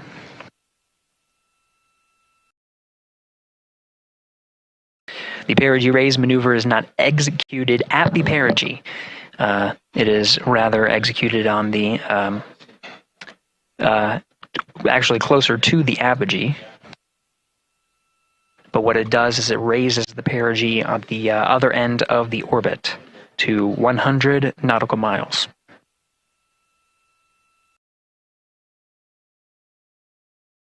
The 26-second duration burn does not conflict with the time that they've reported of the tracking and data relay satellite handover from TDRS east to west. Again, geosynchronous satellites that are used not only by Integrity today, but the International Space Station as well.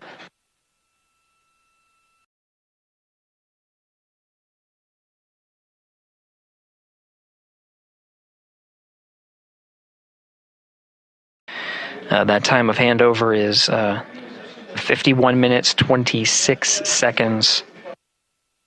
Plenty of margin before the perigee raise maneuver cutoff happens, and the trajectory is analyzed to see whether it was a good burn.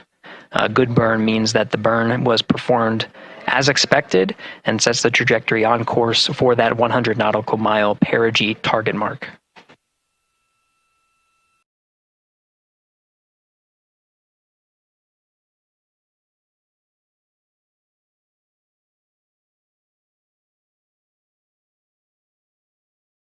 Again, for those sticking with us on NASA Plus and following along on our coverage, we will continue to follow and to cover the mission until,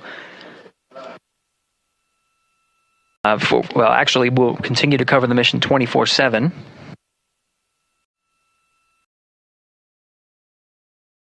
But we'll wrap up our coverage here shortly, and now that solar array wing deployment has occurred on NASA Plus and Amazon Prime. Again, we will continue coverage 24/7 at the NASA YouTube channel. For those that want to see all of the upcoming milestones, there are select times where we will be coming back to NASA Plus and other streaming platforms. You can go to nasa.gov to find the latest on when to find those activities. Given that this is an operational mission, we do want to make sure that we are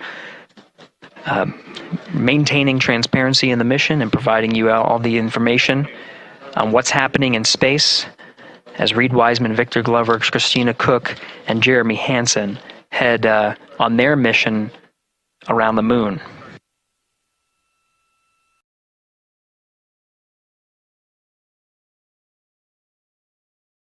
Inside Integrity at this time, again, the solar array wings have deployed. The Integrity is maneuvering to its burn attitude ahead of the execution of the perigee raise maneuver.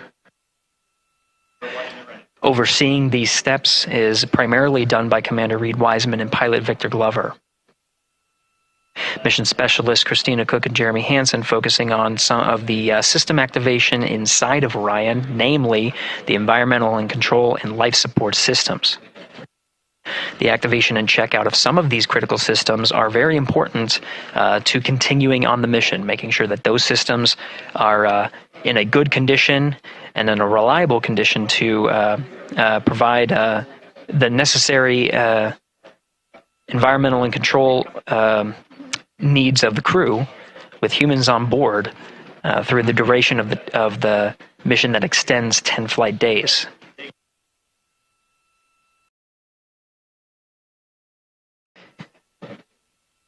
Standing by for an update to the perigee raise maneuver time of ignition. Should be right up to the crew very shortly. Integrity Houston, updated PRM numbers when you're ready to copy. All right, Houston, we are ready to copy.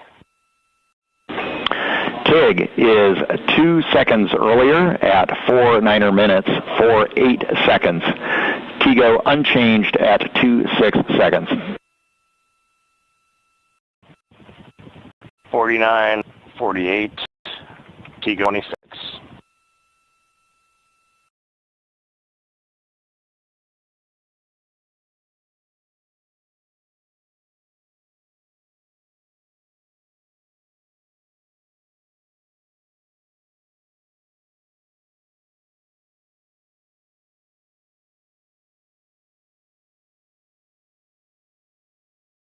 This is Mission Control Houston. With that update, we are approaching a little more than 13 minutes from the time of ignition of the perigee raise maneuver. That time updated to be 2 seconds earlier was 49 minutes 50 seconds of mission elapsed time.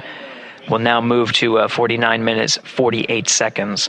The duration of the burn, that's what was referred to as the TGO, will still remain at 26 seconds. Relatively short duration burn, again, just raises the perigee of the orbit today.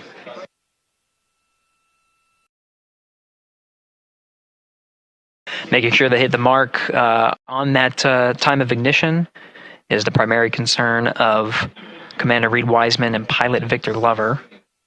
Mission Specialist Christina Cook and Jeremy Hansen inside activating those environmental control and life support systems.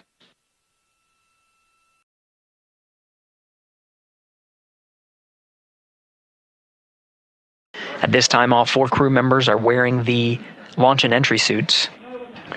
Integrity Houston, for Optimus on the PCD, we have time update instructions when you're ready.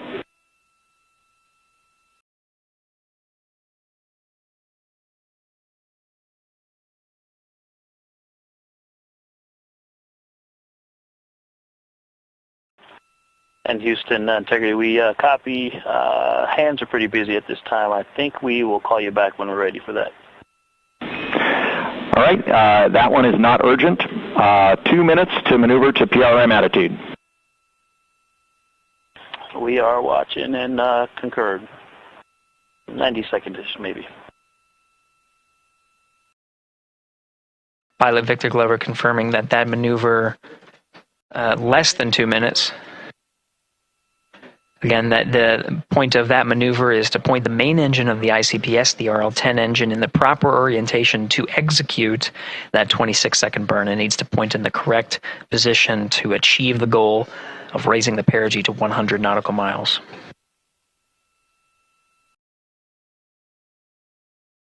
You heard some of the environmental control system activations over Orion to Earth. Jeremy Hansen activated the O2 sensors. They'll be measuring the cabin of Orion. During all of the activations, here on the ground in Mission Control Houston, Flight Director Judd Freeling is doing a poll with all flight controllers in the room to see if we are in a go position to go ahead and execute the perigee raise maneuver.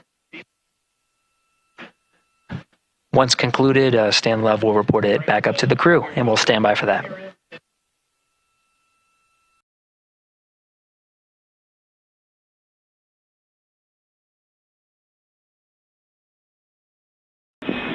Integrity Houston, MCC polls go for PRM pending attitude and saws.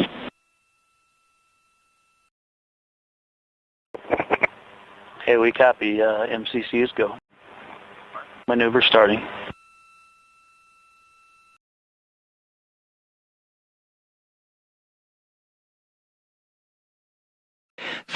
Minutes of mission elapsed time. The maneuver to the burnitude has begun. The maneuver also is paired with reorientation of the solar array wings that have been deployed. They will have various positions throughout the duration of the flight. Of course, solar array is meant to maximize the draw of power from the sun. So when deployed, we're in a biased solar array wing configuration that was called solar normal.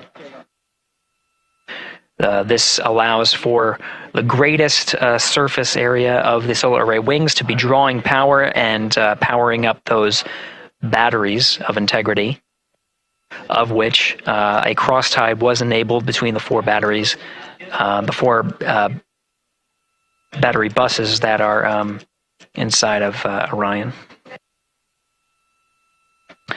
However, for the perigee raise maneuver, the solar array wings will be put into a position to take on the loads imparted by the ICPS main engine when they execute the 26-second burn. You can see in the animation here, the solar array wings are in motion, and the attitude is being reconfigured to point the engine in the correct direction, those solar array wings being pointed forward.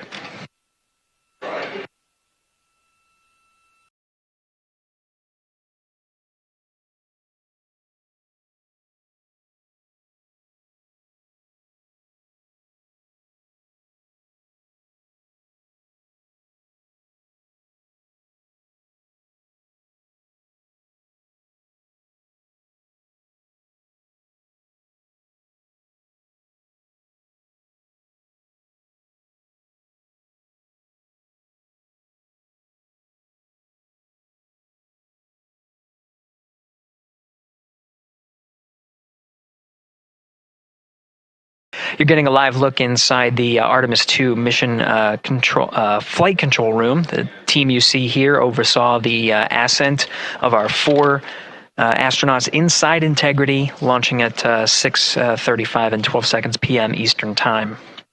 Now again, this room will be occupied 24 hours a day, 7 days a week, with flight controllers shifting on 3 shifts to oversee 24/7 operations of Artemis II while in flight. We will cover that live on the NASA YouTube channel, and we'll be covering that around the clock as we begin to wrap up our coverage here on NASA Plus. Before I do want to send it over to our colleagues at the Kennedy Space Center. And to my colleagues, it was a pleasure to join the teams at the Kennedy Space Center and be a part of such a historic launch. Here in Houston, again, we're turning our attention to the mission. And for now, we'll say farewell and thank you to our colleagues there for today's launch coverage. We'll see you again soon for Splashdown. This is Mission Control Houston, sending it back over to Megan and Nicole at the host desk. Thank you, Gary. And yes, it was such a pleasure to be a part of this historic mission that started right here at Kennedy Space Center. It was such an amazing sight to be a part of.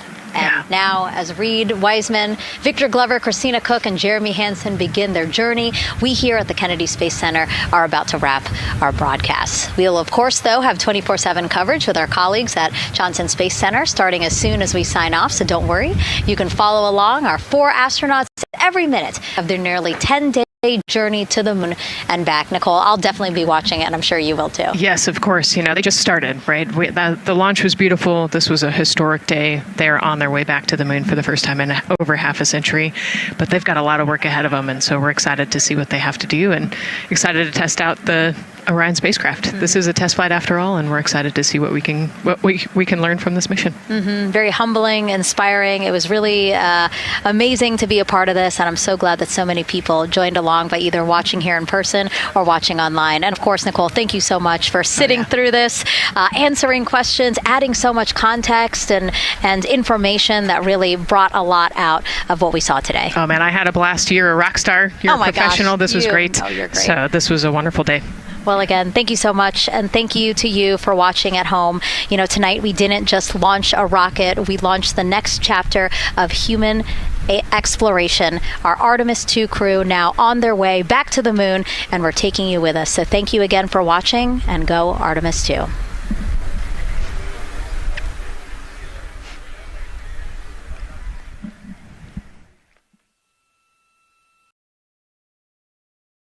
All 4 astronauts, and it appears all of them are undergoing their suit leak checks. Yes, a pre-flight tradition that we have seen with our crewed flights, the card game. The astronauts who have just left crew suit up and are now walking down a hallway. And here they are, NASA's Artemis II crew, taking their first steps outside for their historic test flight. and the four of them step into their astrovan. And off they go.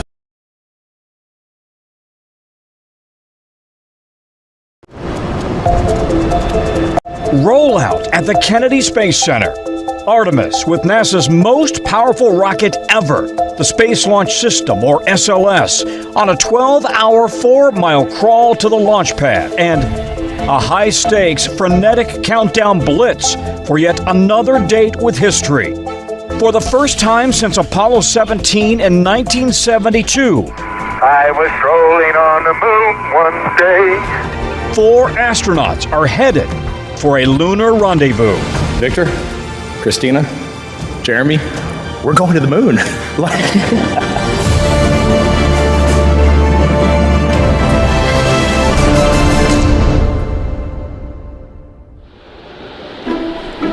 And here we go. November 16th, 2022.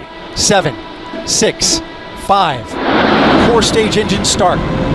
3, 2, 1. Boosters in ignition. And liftoff of Artemis 1. We rise together back to the moon and beyond. Roaring off Launch Pad 39B at the Kennedy Space Center, NASA's Artemis 1, an uncrewed test flight around the moon, and a high-resolution 80-mile-high flyover. Now you are seeing the Earth, you are seeing home, you are seeing yourself in that image right there. All to test a brand new rocket and a crew capsule named Orion. This is the moment of truth for Orion. After 25 days and 1.4 million miles, a fiery re-entry as Orion came screaming back to Earth at 32 times the speed of sound. Then 300 miles south of San Diego. Splashdown. The latest chapter of NASA's journey to the moon comes to a close. Orion, back on Earth. A picture-perfect mission with NASA precision, setting the stage for humans. There's a lot out there to explore. And this is the next beginning. And this is the Artemis generation. Fast forward to 2026 and the dawn of a new era.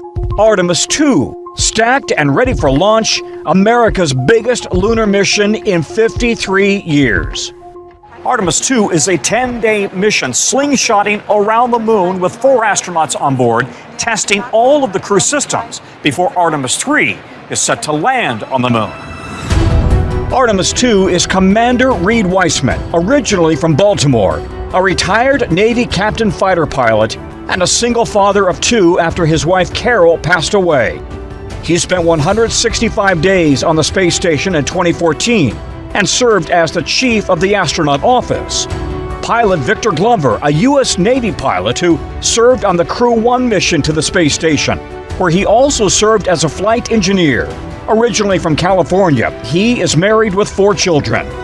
Mission specialist Christina Cook set a record for the longest single space flight by a woman with 328 days in space and participated in the first all-female spacewalk, growing up in Michigan and North Carolina. And astronaut Jeremy Hansen is a former fighter pilot and aquanaut. Originally from Ontario, he is married with 3 teenagers and proud to be the first Canadian headed to the moon. The U.S. shines in space leadership, and they create this place where other countries like Canada can bring our genius and contribute in a meaningful way. Artemis is the twin Greek god of Apollo with perfect aim. Flanked with 2 boosters, Artemis is 15% more powerful than the monster Saturn V rockets that carried Apollo astronauts to the moon more than 50 years ago. Houston, Tranquility Base here. The Eagle has landed.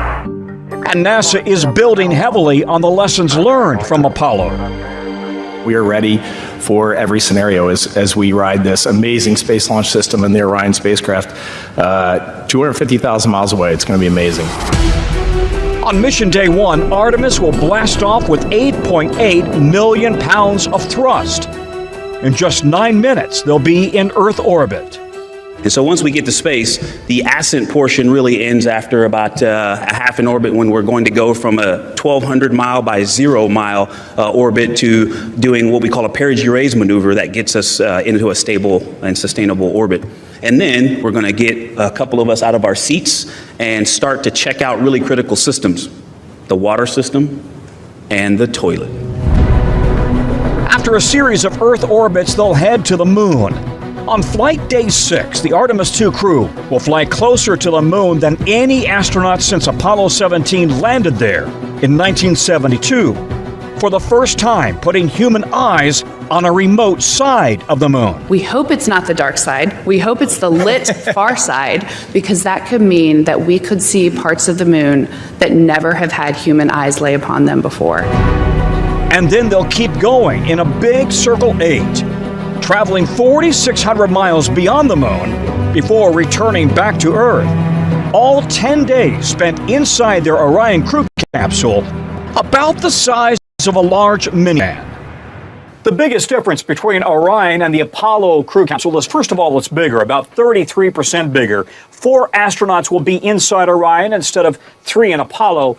And Orion uses solar power rather than Apollo's battery power.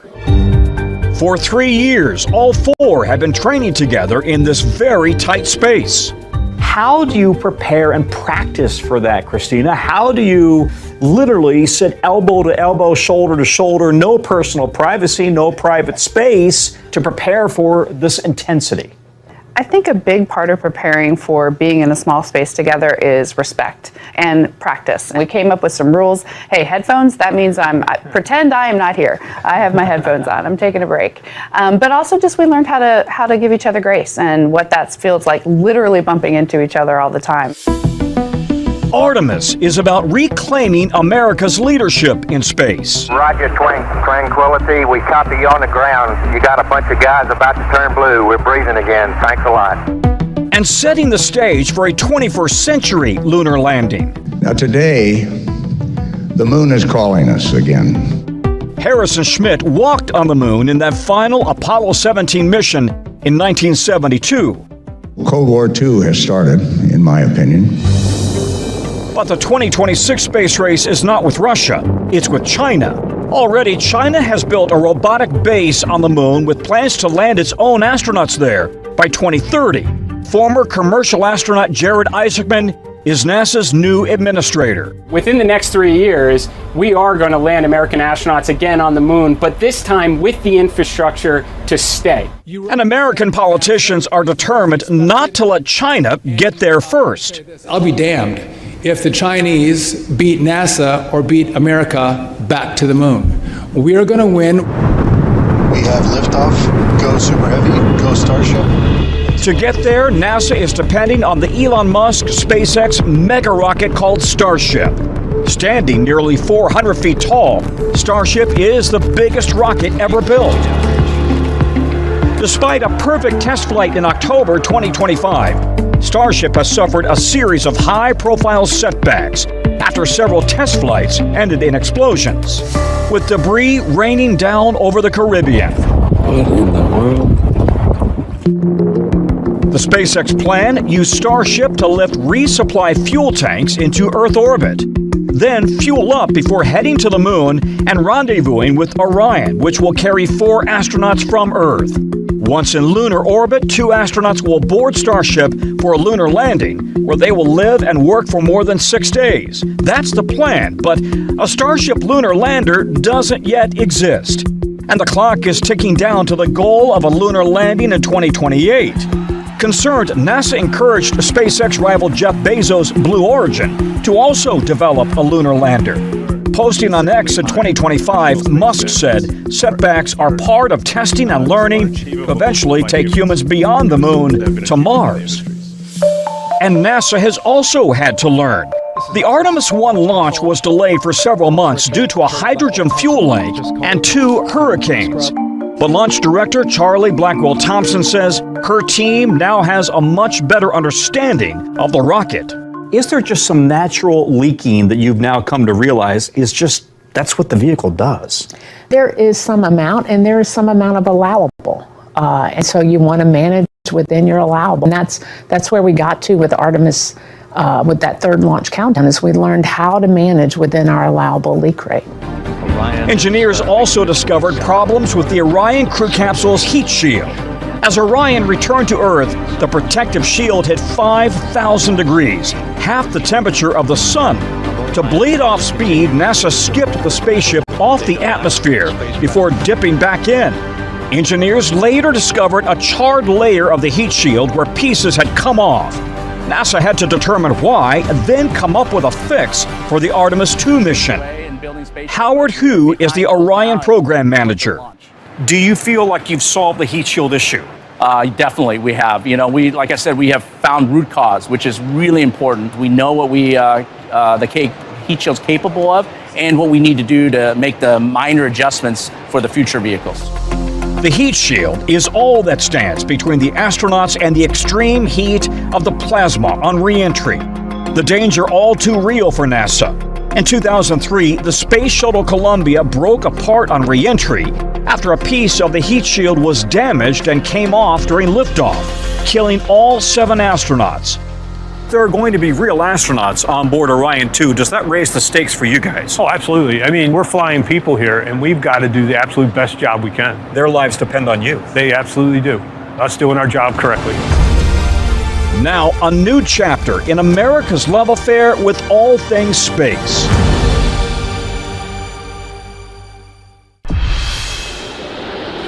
Three, 2, 1. Boosters in ignition. And liftoff of Artemis 1. The Artemis mission is wrapped around a massive rocket weighing 6 million pounds at liftoff. 5 engines on the core stage and 2 solid rocket boosters now propelling the vehicle at 128 miles per hour. 700,000 gallons of liquid hydrogen and liquid oxygen, pushing the entire stack to break the Earth's gravitational pull. Now 1 minute, 21 seconds into the flight, traveling at 1,420 miles per hour. 75% of its power comes from 2 solid rocket boosters, borrowed from the Space Shuttle program. Confirmation that the solid rocket boosters have separated. 2 minutes into flight, those booster rockets are released as the core stage and its engines continue to propel Orion and the crew to space. After 3 minutes, the protective fairing around the service module's solar panels drops free. 8 minutes into flight, the core engine shuts down. Orion separates from the core and flies free. Then deploys the 4 solar panels that power Orion to the moon and back. After 90 minutes, the engine ignites to lift Orion into a high Earth orbit. Then, for the next 24 hours, the astronauts and mission control perform a full systems check, manually test flying the ship for future flights that will involve rendezvous and docking maneuvers. 23 hours later, in full auto mode, Orion will start the TLI burn, translunar injection, beginning a 4-day journey to the moon and a figure-8 path extending more than 230,000 miles from Earth. So this is the Orion crew stack. Up on top, you see that is the crew module, the top with the silver band around it. That's where the 4 astronauts will sit. Down below that, you have the European service module. That's in the middle, and you've got 4 solar arrays. Right now you can see 2 of them. But that is the power pack that will essentially power Orion 2's journey around the moon.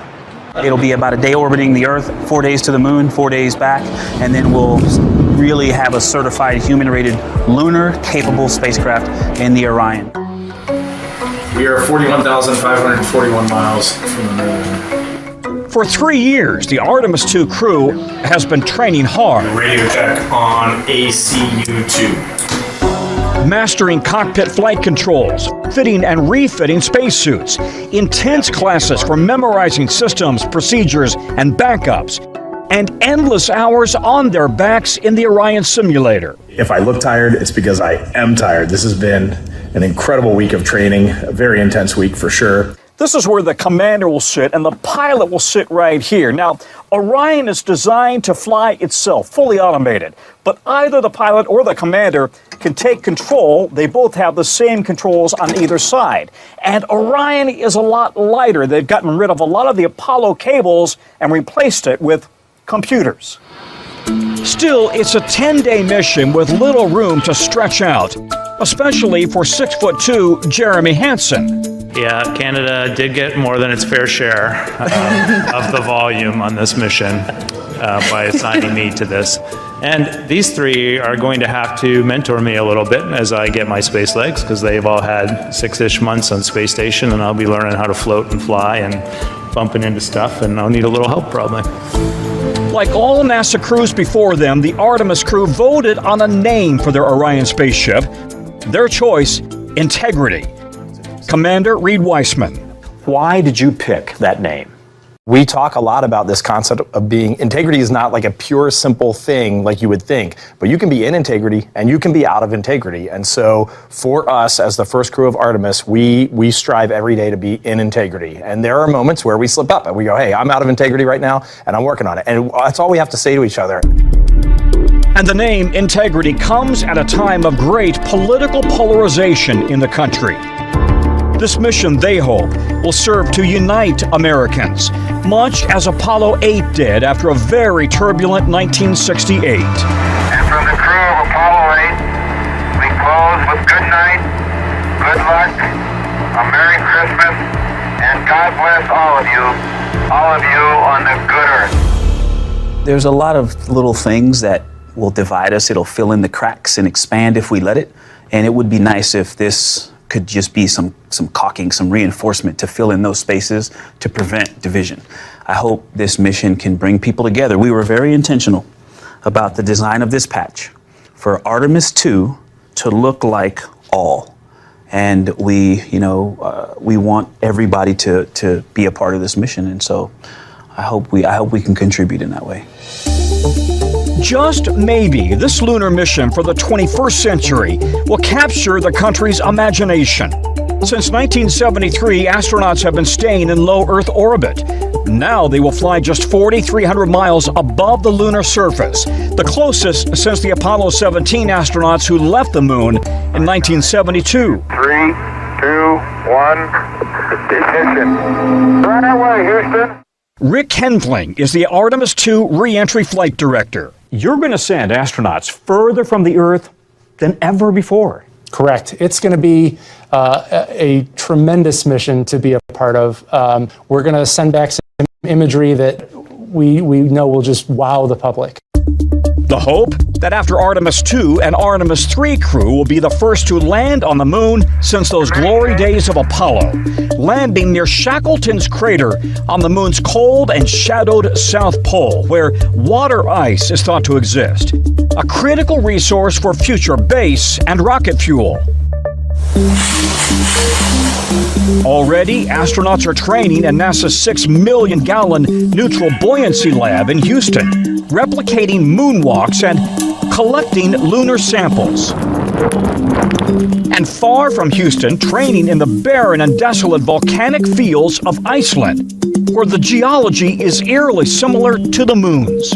We hope to learn about the evolution of the moon, but actually a lot of the objectives that those astronauts are going to be doing will tell us about the evolution of our own planet and the entire solar system. I do think this is the greatest adventure in human history. I think what we stand to learn out there can absolutely change the trajectory of humankind. The ultimate goal, to build a permanent base on the moon, complete with a nuclear reactor to generate power, and then on to Mars. Apollo 17 astronaut Harrison Schmitt, himself a geologist, has been pushing for more than 50 years. Human evolution in the universe has begun. I tried to make this point as we left the moon in 1972. Air Force Lieutenant Colonel and NASA astronaut Nicole Ayers is all in. She spent 146 days on the space station. I was that little kid who had an affinity for the sky and for space, and sealed the deal in 4th grade when I went to space camp and got to see everything, and grew up in the shuttle era, so I didn't necessarily just want to be on the shuttle, I wanted to fly the shuttle. yes, going to Mars is absolutely on the horizon for us. In our lifetimes? We can absolutely get there. I believe so. And I want it to be in my lifetime because that is a goal for myself to be able to see that. But first, the moon is calling.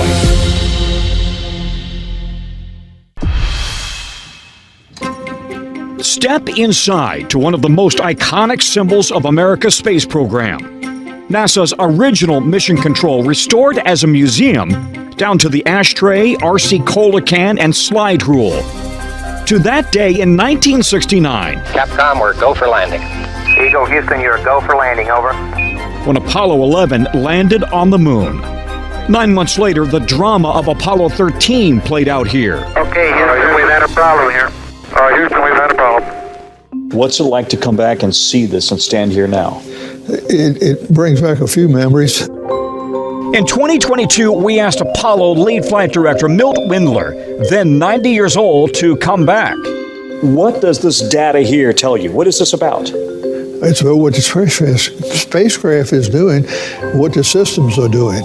And sit down with Rick LeBreau. It's hallowed ground where you walk in here and you still have memorabilia on the wall that reminds you of the accomplishments that these guys did in the Apollo days. The lead flight director on the uncrewed Artemis 1 mission to the moon. When these guys did it, nobody had done it before. We were riding on their shoulders because they figured it out for us, and that's huge. The physics hadn't changed. F is still equal to MA. It is, isn't it? It is. Good. Anyway, so a lot of things are different. The tools are different. Newton's laws of motion are the same, but technology has come a long way since 1969. There is more computing power in my cell phone than you had during the Apollo days. How did you do that? Well, because that's all we had. We did it with what we had. Do you look back? We didn't know what we didn't have. My generation looks back at what they accomplished and wonders how they did it. Opened in 1965, they ran every Apollo mission out of here, every moon landing. And then they ran Skylab and shuttle missions, including the loss of Challenger.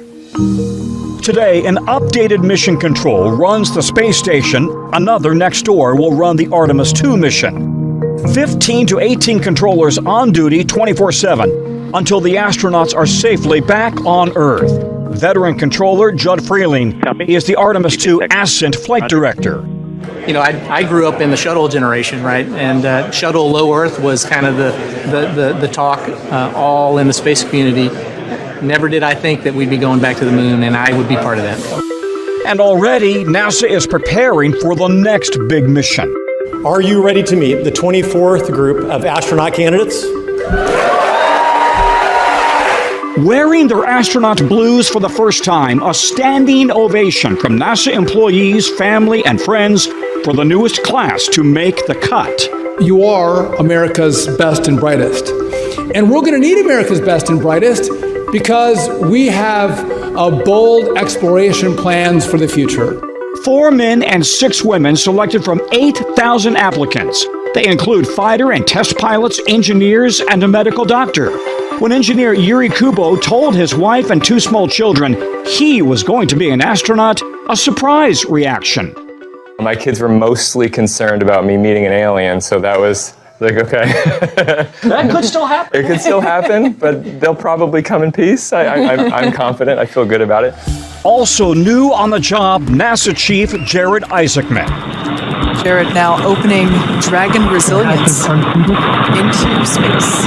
He's the self-made billionaire who in 2024 became the first private astronaut to step out of an orbiting SpaceX ship. From here, Earth sure looks like a perfect world.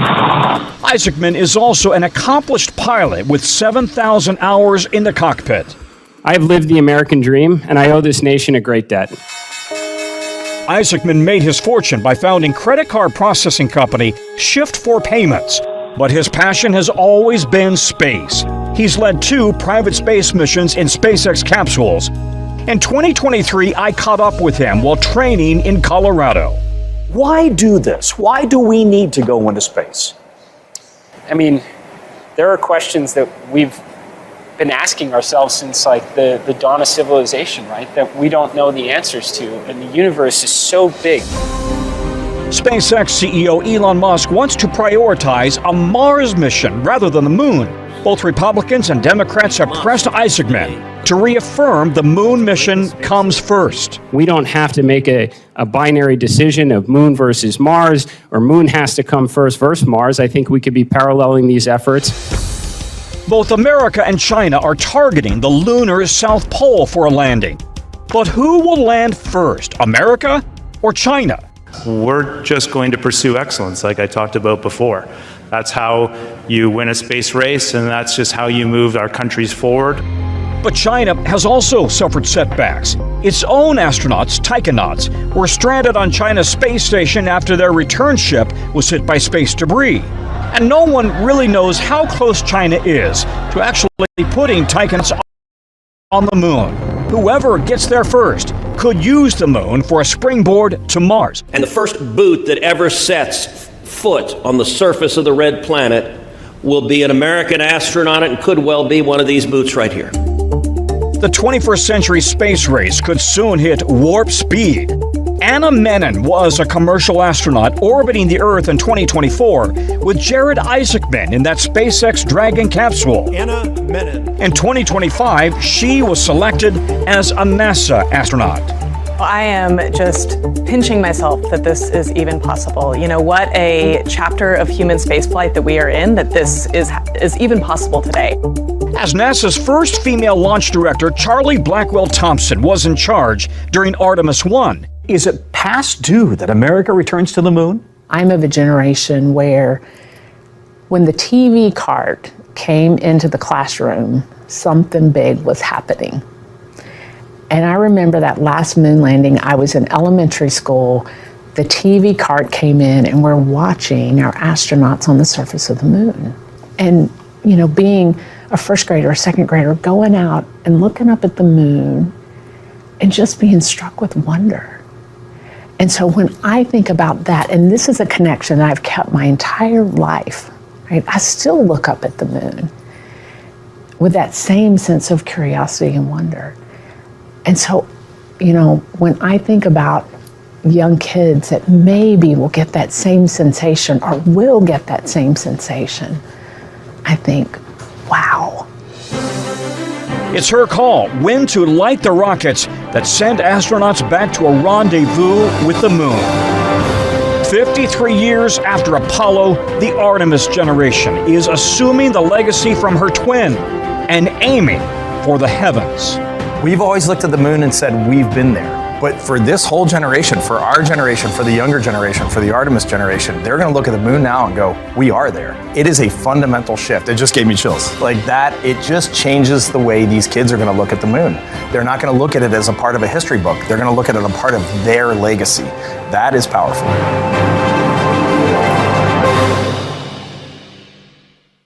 We thank you for watching, and remember, stay updated on breaking news and top stories on the NBC News app or watch live on our YouTube channel. ¿Ya revisaste si fuiste elegido miembro de mesa? ¿Conoces tu local de votación asignado? Verifícalo ahora mismo ingresando a consultaelectoral.ompe.gov.pe. Solo debes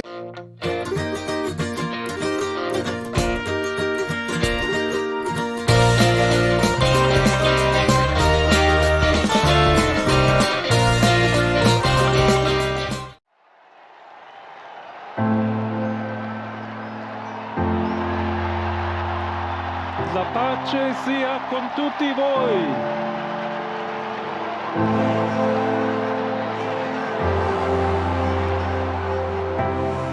Vengo a voi come un fratello che vuole farsi servo della vostra fede e della vostra gioia, camminando con voi sulla via dell'amore di Dio, che ci vuole tutti uniti in un'unica famiglia. Come fratelli tutti camminiamo incontro a Dio e amiamoci a vicenda tra di noi. Fratelli, sorelle, questa è l'ora dell'amore.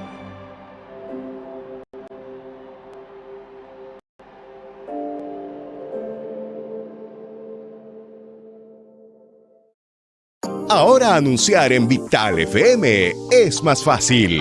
Envía un mensaje al 943-110-937 o llama al 642-1008. Te asesoraremos con el mejor plan comercial para que tu marca, producto o servicio tenga el mayor impacto en sus ventas. Vital FM, tu socio estratégico en publicidad.